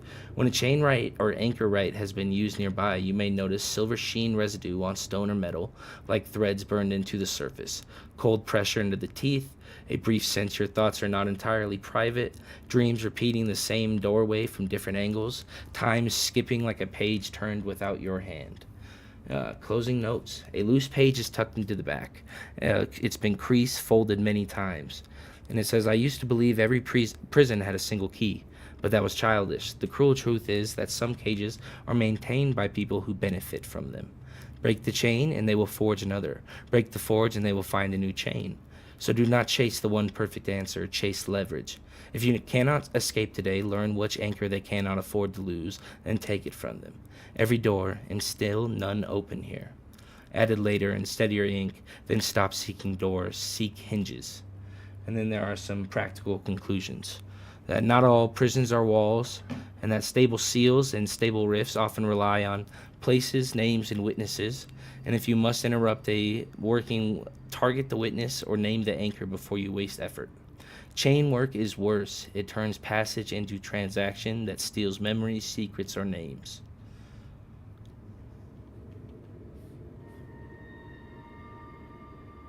Reading on this,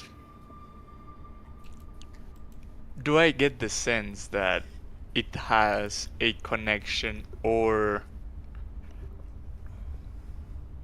any type of relation to what the Cerberus Assembly was doing in that abandoned basement?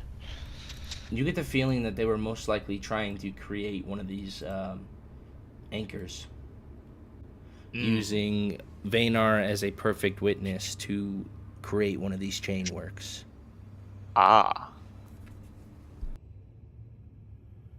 Does Vaynar look like he's come to that conclusion too? He's been reading, so he kind of had been reading, but as he's kind of pawing over it again, this time reading it for himself, he definitely seems to come to that conclusion. He's looking around, seeing if the rest of you are kind of thinking the same thing, as he kind of retires into himself and doesn't really want to draw attention to himself for that fact.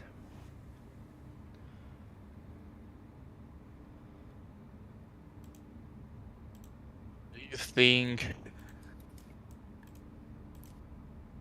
the brothers will be willing to talk? Who are you asking that to? The room in general.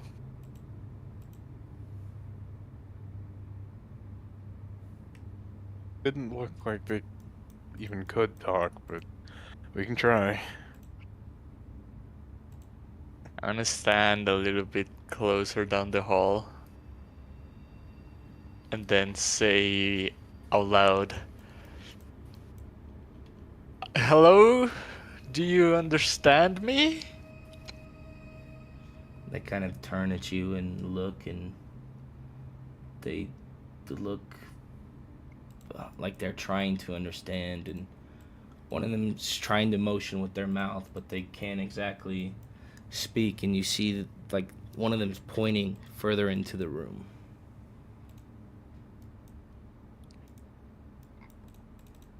Do they have a predatory behavior, or are they just curious?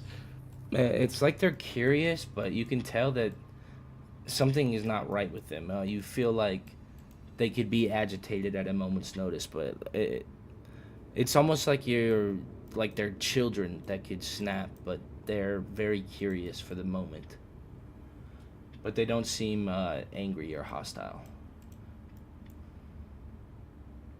Okay. I'm gonna approach Macy and tell her I'm gonna try something crazy. Okay. But I don't feel too good to attempt that. If I could have some of my wounds patched before I go. Okay. I can probably take care of that for you. I will do a cure wounds at like, how hurt are you? How hurt? Like, Very hurt? Okay, yeah, so we'll do a second level cure wounds.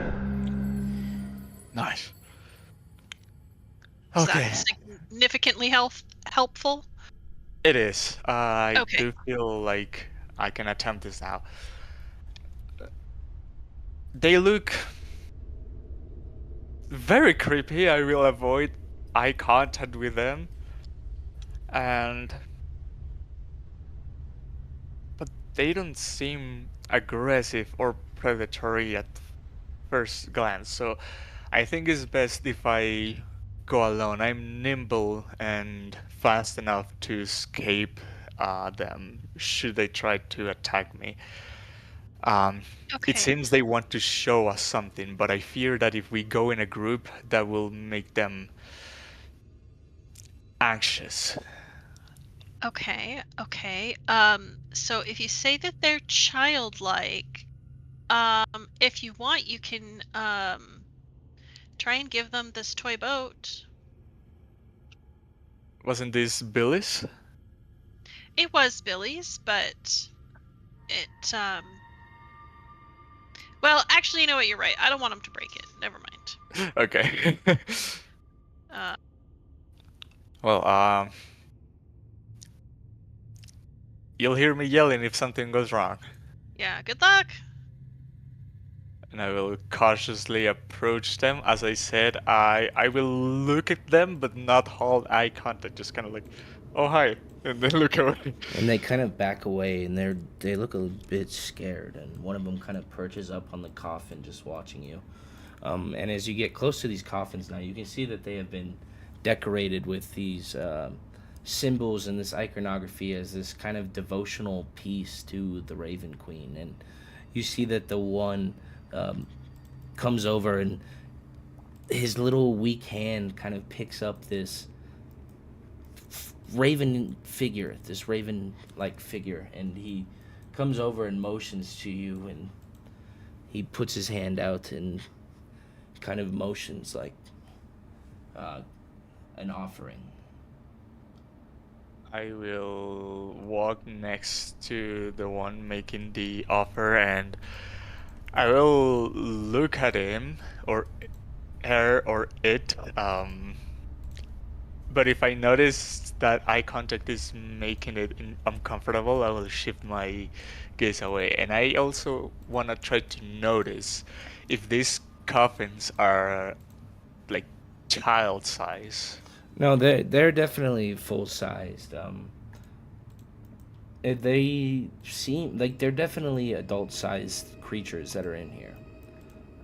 It's more like their minds have been twisted and warped rather than being children. I will grab the thing from the hand and say thank you very much. And then kind of back up, and you watch as they kind of nervously move the all the symbols and the things back into a nice looking organized position and layout. We will do everything we can to try to help you. And we'll make my way back. I didn't mean to click that. And as I return to the group, I'll say, my theory was correct. They were peaceful enough. They do seem quite restless. They definitely not enjoying being like this, but they gave me this, and I'll show the figurine. I don't know what that is, but maybe someone more attuned to the Raven Queen is, and I will show it to Thorag. Maybe he knows what this is. Thorag looks very interested in that as you bring it out, like he has seen them before. And he tells you that this is this figurine. You are able to place it and give yourself a raven that could guide you. Many of his tribe used to have it. People he knows from his religion. It is said to be a great gift. Or not gift, what would it be called? Like something to really show that you're devoted to your religion.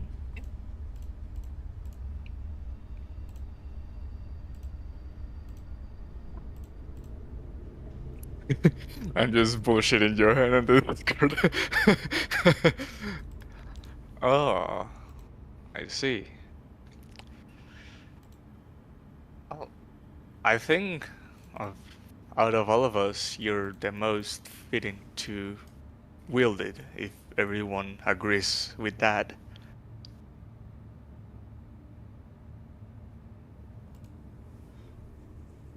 Or not wield it, but to carry it.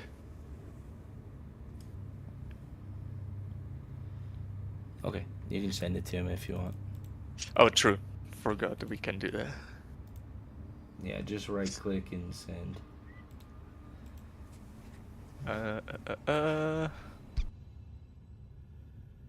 Potion, so... Alright, Michael, as you're investigating that door, would you like to do anything? Yeah, I get up closer and it's a very, very heavy stone door, right? Yeah. Yeah, cool. So there's no peep sound, anything coming from it, behind it? No. I mean, I would say even if you put your ear up to listen, it definitely would not sound like anything behind it. Cool. It sounds very eerie. Cool. I will close the door on those weird things and then head back to the greater group. Okay. Just kind of wait and go, well, any luck? Yes, the transformed people did give me something related to the Raven Queen. They were not aggressive. That's nice. I'm not sure what the item does, but Thora did say it is given to the most devout of them. Maybe if he spends some time with it, he'll be able to be more attuned to it and figure out why they wanted us to have it. Okay, Michael will move a little bit and look at everything closer and go, Ray, where'd you put the helmet? I don't know what you're talking about, buddy. There's a lot of creepy things here. You might have seen. Did anything? Did any of you notice anything happen since that helmet's been missing? Nothing's happened. Ray, it's on your belt. It's in my backpack. As like my tail tries to move it back. It's in your belt. Well, no, Michael probably can't see it, but he's take it. regardless, nothing's happened since you picked it up. Don't pick up anything else for now. At least that's my suggestion. Do with that what you will, but we got one more door to open, and I'll look to the maid and go, you said the matriarch's chamber? She is nice as the twins?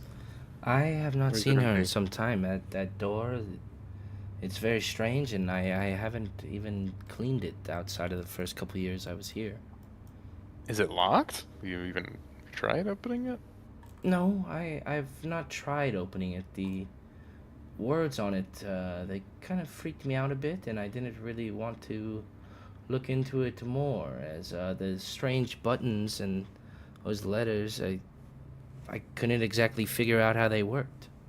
Oh. You said it was Mother's little lock, but I've always just dusted around it. Okay. Wait, shoot, where's the helmet?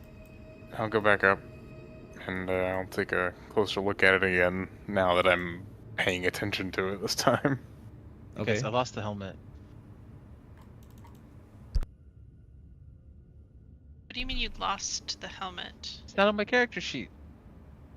Equipment tab, right under Hat of Wizardry. Oh yeah, but unidentified. Sorry, it's not that image. What if I want to identify it? Well, you could spend a bit of time with it.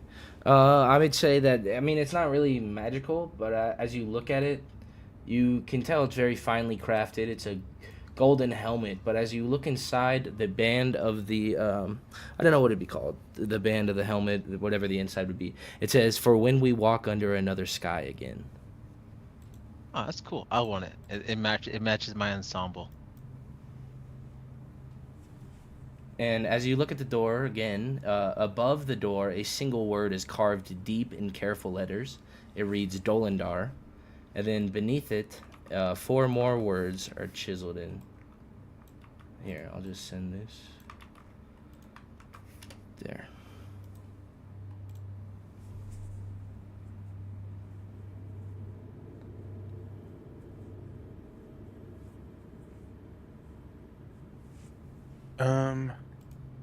Oh wait, is no world to return under the twins door earlier, or is it underneath this one? It's under the doors you're at. Okay.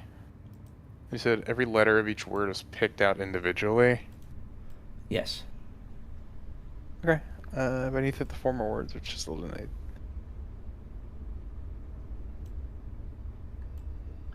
What's that? Huh. Great, I'll press in on the N. Okay, as you press in on the N, I am going to need a dex save from you. Yeah, absolutely. Or a charisma save, excuse me. Oh, even better. Wait, is it? As Khan, I will need the save from you as well. Fuck!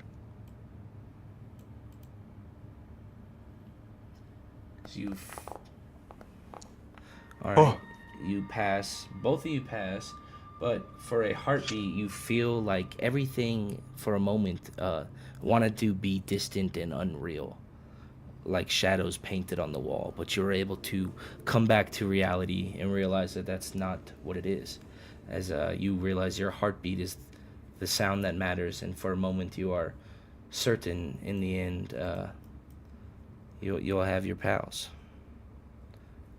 I tap my fingers together to make sure I still feel and go, this is protected by some powerful magic. Let's make sure we know what we're doing before pressing more buttons. It's all magic. It's more so just a puzzle. But yeah, yeah. Let me read that script again. Can you send it to chat, please? It's in chat. It's just...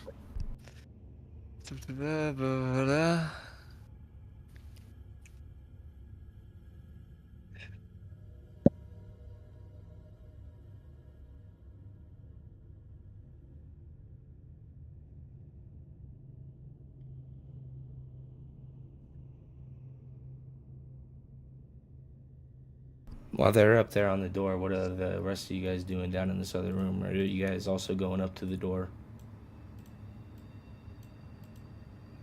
It's like a helmet where, like, if I put it on, it doesn't fit, or does it like fit my head? I mean, your snout kind of makes it a little weird, but we'll say you can make it fit. Yeah, I think I'd go up.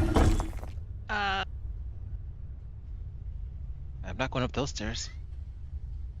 That's where the twins were. Yeah. This door is locked.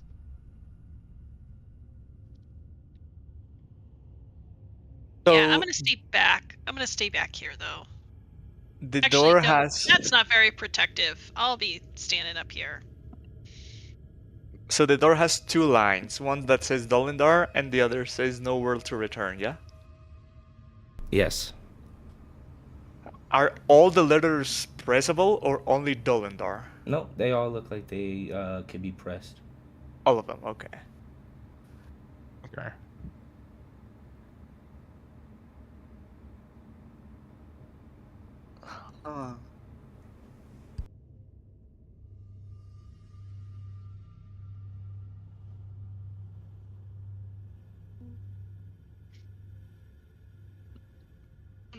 What were you all doing up here? Sorry, yeah, let me catch you up. There is this door that is locked. It doesn't have a key, but it has a protective puzzle. These letters you can press. We don't know which to press, but if you press the wrong letter, something tries to mess with your mind. So let's make sure we know what we're doing. Okay.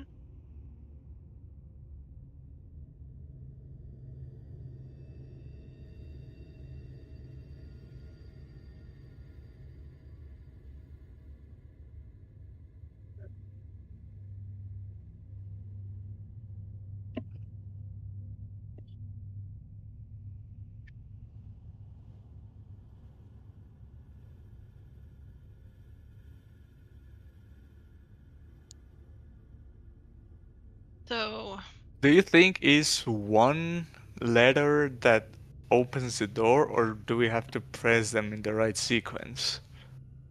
well, I was thinking, like maybe we had to spell out Dolindar in the No World to Return, but there's not the correct letters there, so that doesn't work.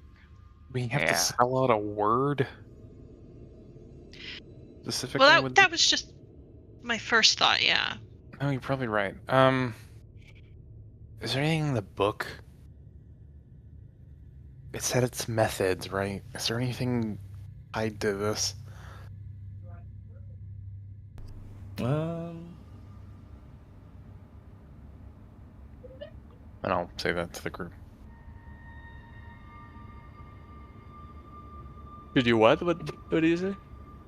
I said, well, the book mentions methods of trial and error and just ways to cope with existence. I don't know. It's a weird group writing, but does it mention anything on this door? Or just words about return or a world or anything? Wait. I think you might be onto something. So there are some titles in here, numbered, from 1 through 6. Maybe the starting letter of each. Let's see if they are here. The first title starts with W. It is in world. Then T. It is 2. Then F. There's no F in here. Never mind. Is it someone's name? I'll look to the maid. What's the name of the matriarch? Her name was Kavetta. Oh yeah, that's not it. And she always said was the answer was how we'd end up in here. I stopped asking. How we'd end up in here. What is the book? The book talks about despair, right? What is it? Is there anything? I'll look to Vaynar and I'll go. As far as themes of the book, is there anything you think of? Do you think could work? I mean, it talks a lot about being imprisoned, escaping them. This theme about preparing for every road, but the one that mattered. That's is scribbled here a couple times. The road that mattered. Okay.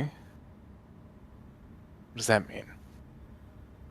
Isolation? The future? Road that matters? What? I don't know. I'm trying to read. It's kind of dense, but I'm going through it as quick as I can. You're fine. Oh wait, DM, you said, and Michael would have heard this, that she hasn't cleaned this in a while. Yeah, she usually dusts around it. Okay. Like, yeah, like without hitting because the this was not clean. Maybe not. I'm gonna take a closer look. Besides the N I just pressed, is there any like very small indentation or like, oh, you know how on the keypad some numbers are kind of rubbed off or like after use of a while it's kind of smudged? Is there any notation of that maybe?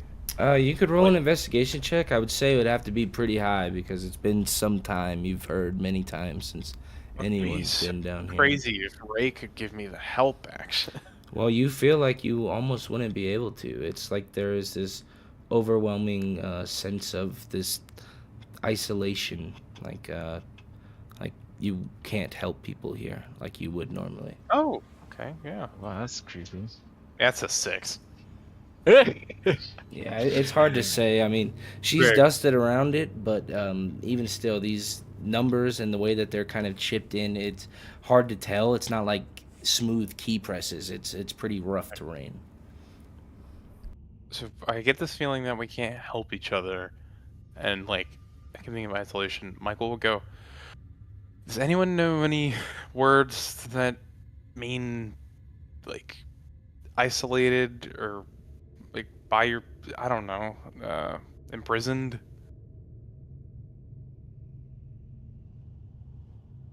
I'm trying to go over the book to see if there's any tales in here. Useless if you can't reach him. Every door and still none open here. I'll look at the other, like, the names again, or the text above the door itself. No World to Return, Dolendar. And is there anything on this door? No. As well? These two other doors, they don't have anything on them. It's really they don't have any just this eastern door. Yep.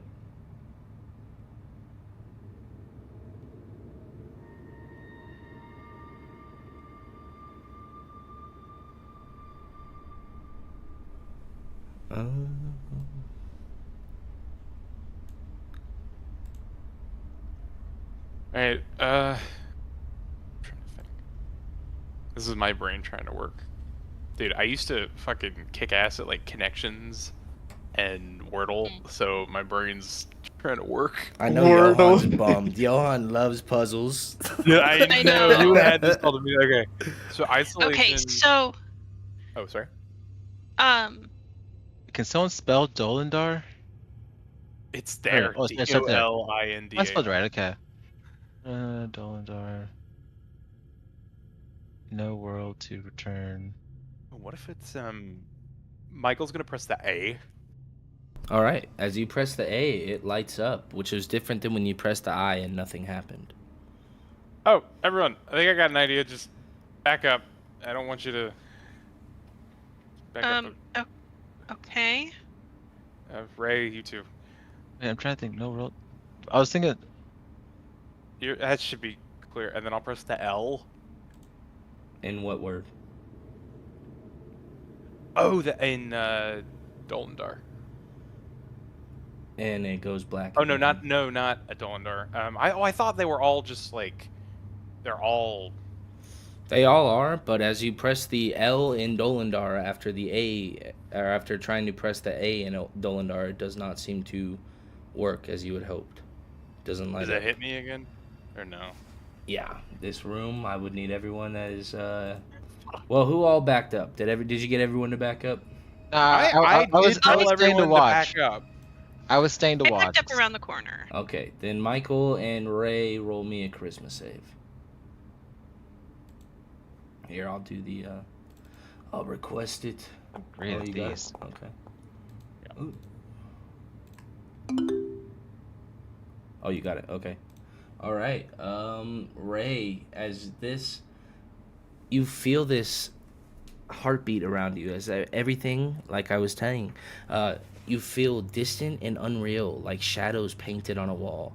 Your own heartbeat is the only sound that matters to you for a moment, as you don't seem to care about those around you. For a moment, you are certain in the end you will stand alone, as you will take some psychic damage. Wow, that was low rolls. Thank God. Okay, it's probably specific. Right.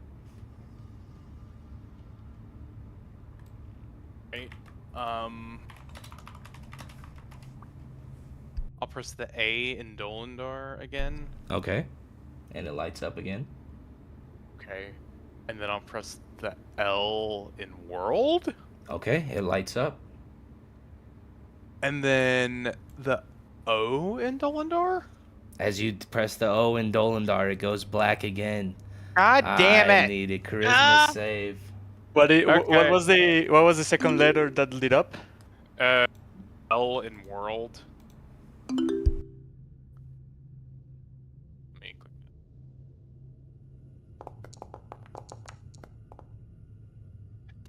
Oh, both of you. Let's give me the one. Oh, okay, overwhelming sense of dread as this psychic damage takes over you. It's starting to hurt a lot more than I thought it would. Okay, you guys, just everyone, back the fuck up. I don't want you guys to get hurt. I'll take care of it. Ugh. Okay, it's guys. Michael will say as he's rubbing his head. Alchemy. Spelling alone. And then I'll hit the 2 letters again. Like I saw them light up. Okay. And then I will hit. So it's the A in Dolendar, the L, and then I'll hit the O. Well, there's like. Hold on. Wait. Give me a second. Nope. All right. As you try that, Maisie's like, I'm fucking over it. She comes up, she hits it, and as she does, this door unlocks. And as these spikes come to, you see resting on top of this strange coffin here, as this corridor opens into this wide, low chamber of stone and silence. At the far end rests a single sarcophagus on a shallow dais, its lid carved with a woman's face, regal once, now worn smooth by time and damp around it. The floor is inset with with seams of metal like a hidden of blades. And as you listen, or as you look around the sarcophagus, above it, etched into the wall in faded script, much like the book, and in rougher common, it says, "We were exiled. We could not return, so we built a return that could find us." As your light catches something else, a hairline cracks over something, and you see, like moonlight trapped in glass, the room feels expectant, not hostile. And as a figure forms behind this sarcophagus in slow layers, you see this tall elven woman in funerary robes, her presence less like a ghost and more like a memory-given shape. Her eyes are the color of storm glass, and she motions and speaks to you, but it doesn't echo. It lands inside the room like a verdict. "You're alive." She tilts her head, listening to something that isn't there. "Then the passage is still failing." Oh my. As her gaze kind of narrows onto Michael for a moment, not suspicious but focused. And for the first time, her composure seems to crack just slightly, as if she's seeing a familiar face in a painting that shouldn't exist. Your blood carries out light. Not from this city. From before the exile. From before the record broke. Her voice turns colder, not cruel, simply certain. You were meant to be asleep when this began. So either you woke too early, or she wanted you awake. And she definitely doesn't seem to be hostile right now, but she, much like the siblings, is watching you as you see this bladed floor has arisen here. Enough. And Michael will step forth. You speak in riddles. Tell us plainly how to return to the material realm.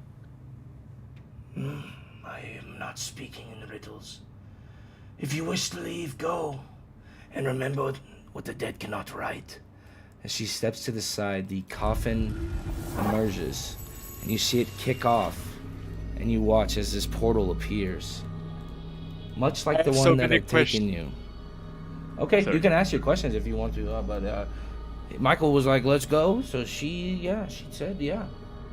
No, it was more to Michael. I was gonna tell him, I have so many questions for you, but we'll get to that later, and I'll rush to the portal.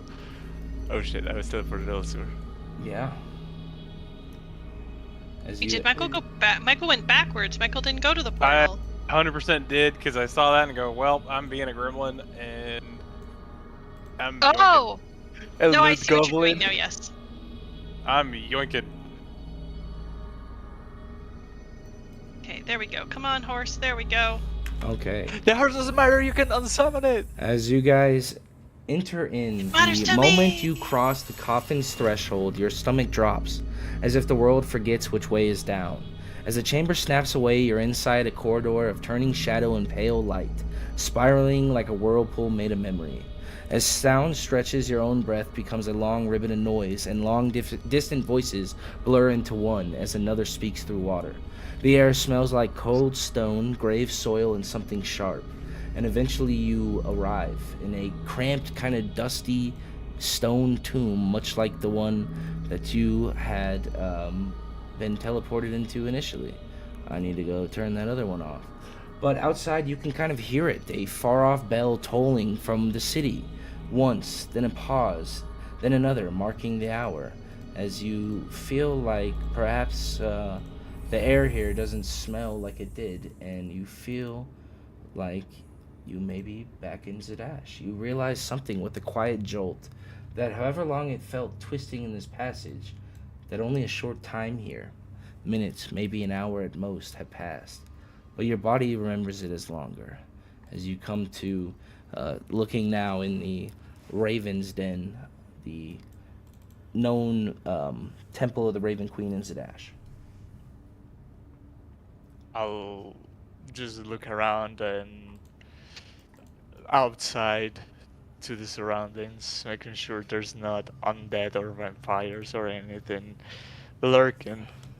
You look around and you see a woman adorned in some black robes and looks like she's wearing this white mask. And she comes over. She's holding this shovel and she says, the cemetery's closed. You can come back in the morning. What? How did you even? You were not here. We fell asleep on one of the. It's a long story. We better be on our way. Well, you should come back in the morning. Nevaeh Sablewing, she'll want to see you, the priestess. We'll make sure to pay her a visit. All right. Yeah, as you guys come to, it feels like only a strange amount of time has passed. You feel like you were in the Shadowfell for what felt like days, but as you come to, it feels like you look up into the sky, maybe only a couple hours or so have passed. What would you guys like to do? I will firstly turn to the group and say, just what in the hell happened? You know what? It feels like I should just take a cool moment and put on the helmet and say, "For when we walk under another sky again." So try to look cool for a quick moment. Because I'm completely freaked out. Michael will speak up. I don't want to go underground like that ever again, guys. But I don't know what the heck that lady was or the portal. But for free, right? This is the outside, right? Michael will speak up. But before he does, DM, he's pretty familiar with the Shadowfell, right? I mean, I don't know. How long were you there? I mean, I know you said for a while, but I guess the way I've imagined it has been a bit different. Yeah. So I don't know. His wasn't. But he's read up a lot. So. Oh, hello. You good? Mm-hmm. Yep. You'll hear Michael speaking, and he'll go. From what I can tell, they were Sorrowsworn. Creatures that were at some point mortal, and after a very, very long period of time here, transformed. Not for the better, but for the worse. Matron feeds on memories and moments of pain and sorrow. It's the name. So, I don't know what the matriarch was referring to, but what I will say is it's better for all of us to get back to Sadash as quick as possible. Oh, buddy, stuff's trying to get a lot weird since you joined. I mean, it's been weird beforehand, but now it's even weirder. I hope you never have to go back there again. It sounds like you were pretty involved, or at least had a history with what my relationship with the matron is one that I still don't understand, but I'm not from here and I've never really been here. I just have I don't know what to call it. A connection, I guess. But that's not important, and it's not something I'd rather speak on, at least for now. So, I'll look to the probably very confused still priestess, I assume, or just caretaker, and go, excuse me, we just came from the Dol crypts. I'm not going to speak more on it. Do you know where any form to get back to the material plane would be? We are in the material plane. No, we're not. Are we? Yeah. That was the whole point of the portal. You ignore me saying any of that. You see Michael go to Michael hit his head a little hard. Michael really hit his fucking head. Hey, listen, he doesn't know. It's a fucking cold, rainy. That's fair. That's fair. The trees are dead. There's ravens everywhere. It's real. Like, he's got a bag over his head, basically. Still, I'm gonna grab him. This isn't a Shawshank Redemption scene, or we all just like no. Yeah, Michael instead still looks to the woman and go, "Apologies, magic, and the matron guide you, and he'll start moving out of here quickly and gesture to the others." And she looks very confused as you guys walk away. But she goes back to tending the graves, and she's definitely the groundskeeper of sorts. We should definitely go to a tavern that works, because if we were in that place over a day, but in here has passed just a few hours, I don't think much work was done on our acquired tavern. Yeah, I guess. I don't know. I'm a little dazed. I don't want to. Yeah, let's just go somewhere. It's not here.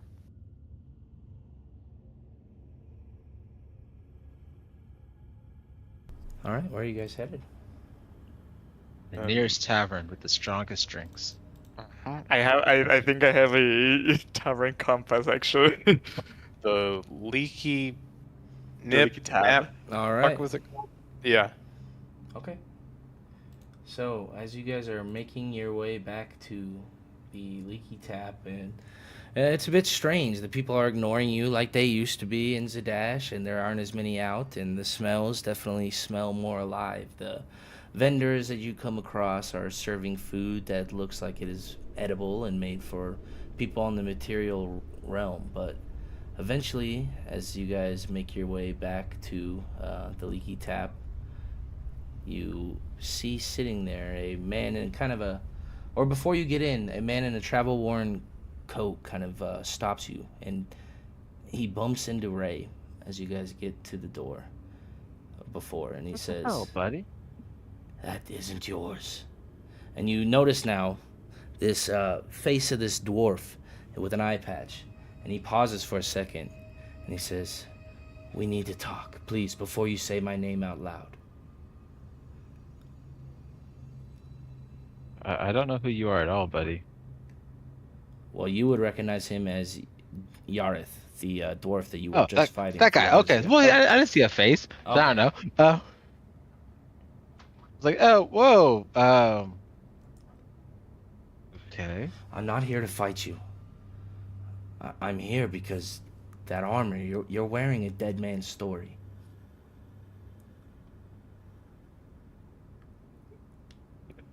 Wait. Oh, wait. The chest piece or the helmet? The chest piece. Okay, just had to check.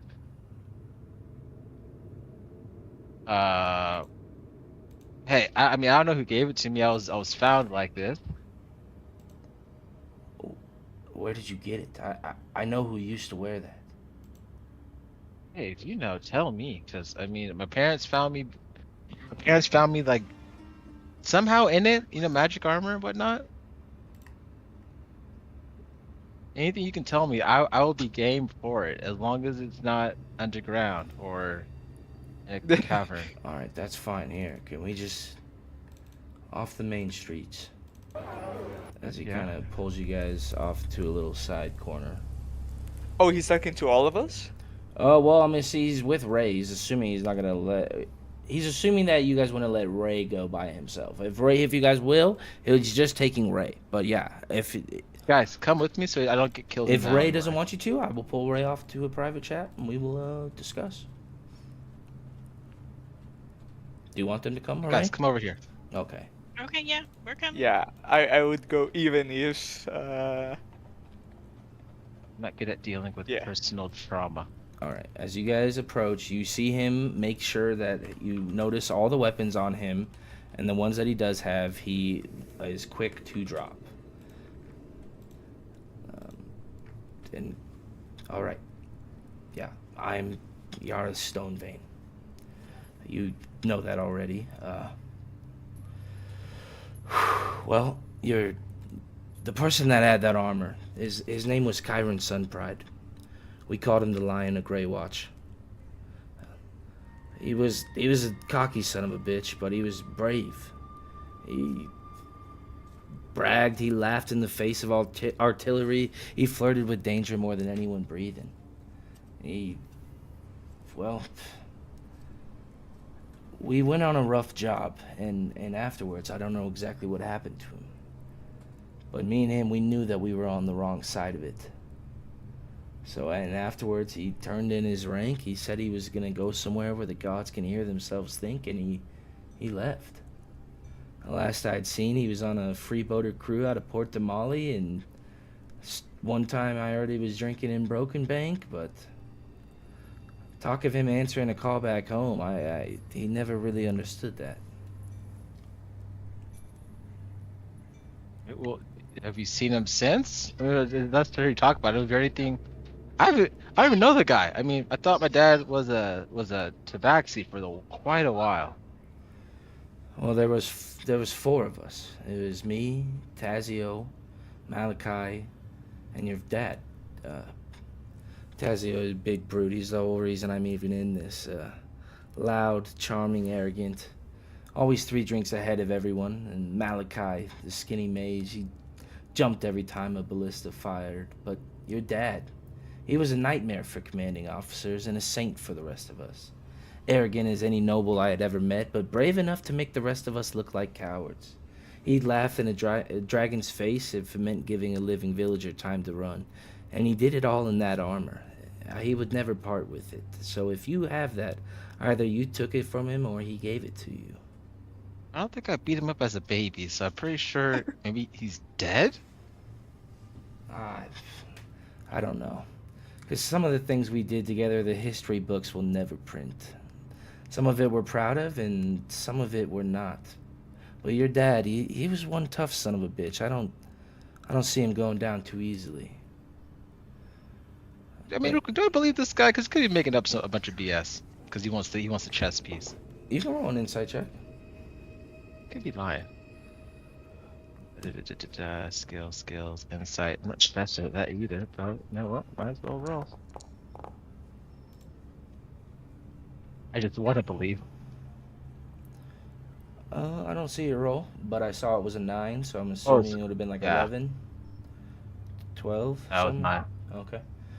He definitely doesn't seem like he is trying to pull one over on you. He seems quite interested in the armor. You get the sense that even for him to be doing this, it would have to go above what he was working for. I mean, what about my mom? If my dad may be dead, what about her? I don't know. He was hard to tie down, but there was always one woman he seemed to have a thing for. Maybe he went back to her, but we were in and out of places so quick, sometimes it was hard to say. No, come on, you can't just give me that. You gave me barely anything else. How are you supposed to help me out? What do you want to know? I've told you everything that I know. For the You're giving most me part. stories that I've dreamt about as a kid myself. Not really much help to finding him. Well, the last that I heard, he had gone west, off the Menagerie Coast. He was Port de Mali for a time, and after that, rumors. A captain on a nameless island fighting gnolls and worse.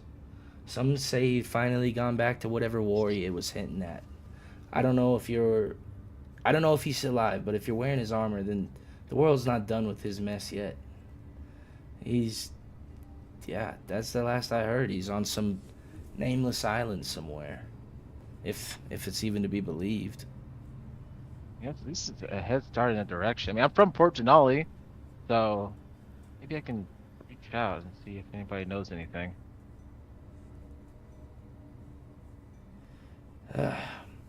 Well, it's good to see you. Kyron never shut up about the family he was going to have back one day.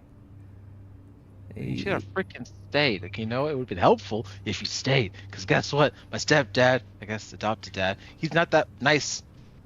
Well, I guess he managed it, just not the way he had planned it. Look, I want to help you, but the things I'm in right now, You saw those people tonight, and you kind of look down now as the flash of lightning goes, and he's definitely holding a cut in his side. That woman I was with tonight, Alira, she's bad news. We used to be local, bandits, smuggling, working deals like that, but Tazio and her, they want more. They're biting off more than they can chew. The road, you mean? Hey, guys, some of you guys heal. I need one of you guys to help me out here. Yeah. None of you guys heal. None of it. Wow, we have no healers. The road, people call it. With many different names. I can heal. Wait, I keep thinking you're a fighter. Yes, heal this guy. Yeah. Please. Well, we were the Sun Dogs. We were a strike squad, and Tazio always kind of the unofficial ringleader of us. He's a bit of an arrogant jock type, frat boy, war hero, always with a joke and a scheme or something. Even when we were back in the Empire, he was running side hustles and skimming supplies, trading favors. Oh, wait. He was from the Empire? Well, yeah, a long time ago. He had to be. I mean, this was long before what's going on recently. This was back. We're talking about Tazio here, yeah? Well, there was, yeah. And Ray, or Khan, you think back to that picture you looked at, and these 4 names that I brought up, it's the picture that you had looked at long ago. The one on Yard's house? Yep. Oh. It's gonna be difficult. Alright, so these Sun Dogs, that might be helpful. Yeah, your dad, he was the tactical brains of us. Also a bit arrogant, but he was braver than any of us. He strutted through camp like he owned it. He took risks that none of us would ever have taken, and somehow always survived them. Mouthy with superiors, but always protective of his own. He had this motto he'd always say right before charging into something stupid: roar first, regret later. I always kind of admired it. Yeah, I was gonna say, you know what? I guess that nature versus nurture thing might be there, because you don't have to be that right honest about it. You know, we could just accept that. If you're approaching us like this, I imagine you are done with your dealings with the road, aren't you? I'm gonna try to be, but you can see how well they took that. I don't know where I can go. I've got a couple friends south of here, but traveling the road's gonna be difficult. But don't you worry about me. I'll make it. Hopefully, do what you're gonna do. Run into you again. You do what you're gonna do. We appreciate you coming forward. Yeah, well. So, this Tasio, is he who has become the leader of the road? Yeah, he used money, favors, secrets. He was starting something new. After that job went south, he started a network of smugglers, black bag specialists using ex-soldiers. We became known as the Road. We went a bit of everywhere. Said same jobs as before, but no uniforms and better pay.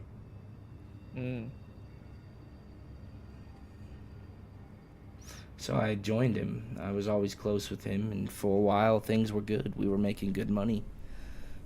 And then he got it back in touch with Malachi. And that's when things started to get weird. Started doing more than we used to do, smuggling people, taking more than we ever had. It used to be just small, enough to make a bit of gold, more than we would have mining or doing basic work, but Tazio always wanted more. And I don't know. He had the taste or power. That's what it seems. So we've heard more than a couple of times now about a forge, and we are inclined to think that which happened at the sewers was some kind of ritual to try to get to one of them. Do you know anything about this? I don't know much about it. All that magic shit is a little bit out of my pay grade, but I do know that what you said there had some truth to it. They were definitely trying to anchor something, and they were using, and he points to Lord Vaynar, we were using him. His mind, what he knows is, that's what people were after. We weren't just taking any everyday commoners. It was people with some stake in the game, those with knowledge, power, money. And it wasn't just here that it was starting. I know that there are more groups. The road never ends. It seems like there are detours and routes sprouting up everywhere. It's gotten bigger than I ever knew. Like I said, it used to be a small handful of us, and now it's gotten bigger than anything I knew. The Cerberus Assembly's involved, and gods know who else. I don't know this forge, where it could be. To me, it sounded like hooey anyway. A magic forge.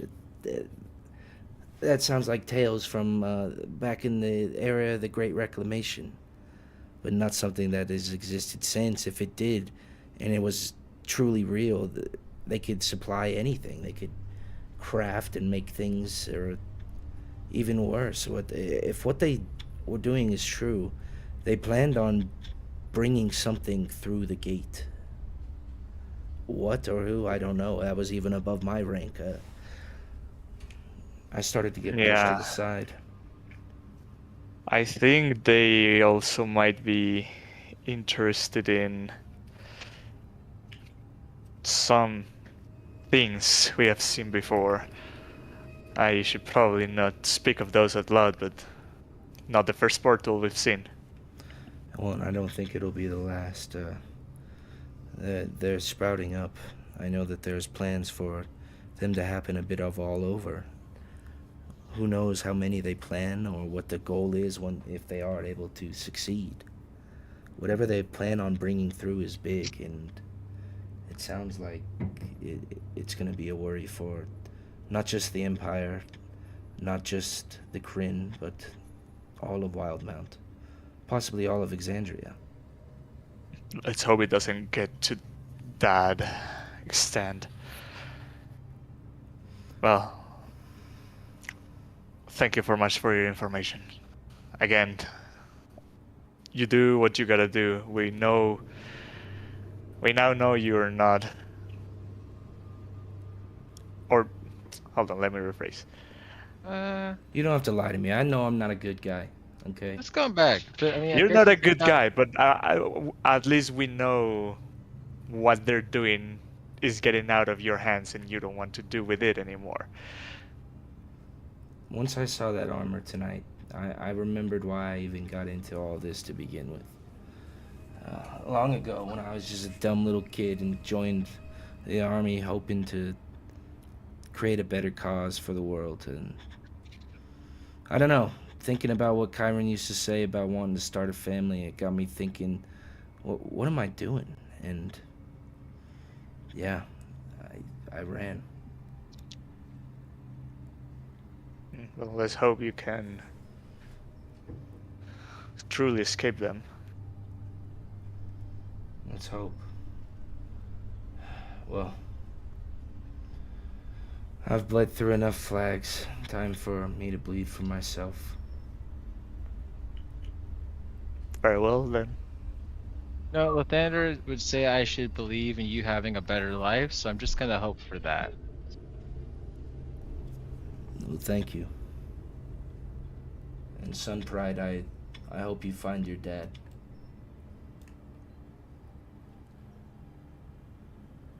Alright, and you see him put his hood back on, and under the cover of nightfall, he escapes between the alleys, and soon you guys are standing there by yourselves before entering in. Well, I guess, yeah, before you enter in, what would you guys like to do after that conversation, if anything?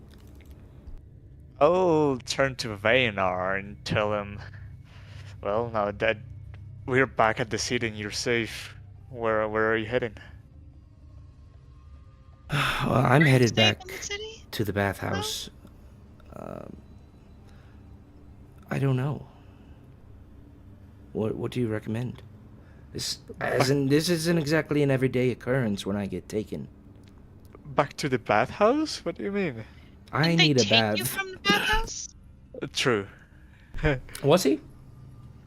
I don't know. Where was he taken from? I don't know. He doesn't remember either. His mind was stripped.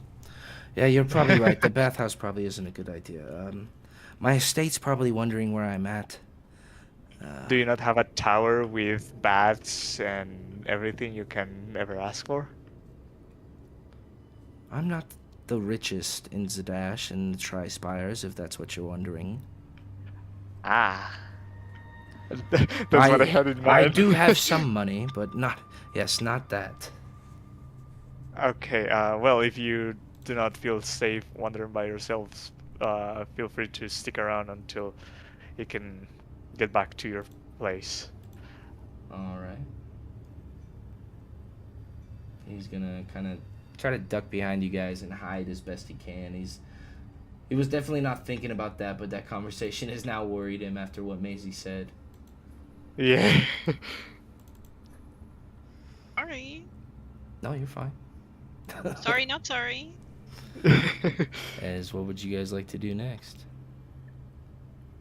I need a good meditation. Yeah. Just take in everything that happened and Alright. have a clear mind for... As you guys enter into the tap, it is empty, save for 4 individuals that seem to be sitting in the back room. And as you enter in, one of them finally sits up and he says, We were wondering when you were coming. And that is where we end session. We've seen this man before, haven't we? No, you haven't yet. Oh.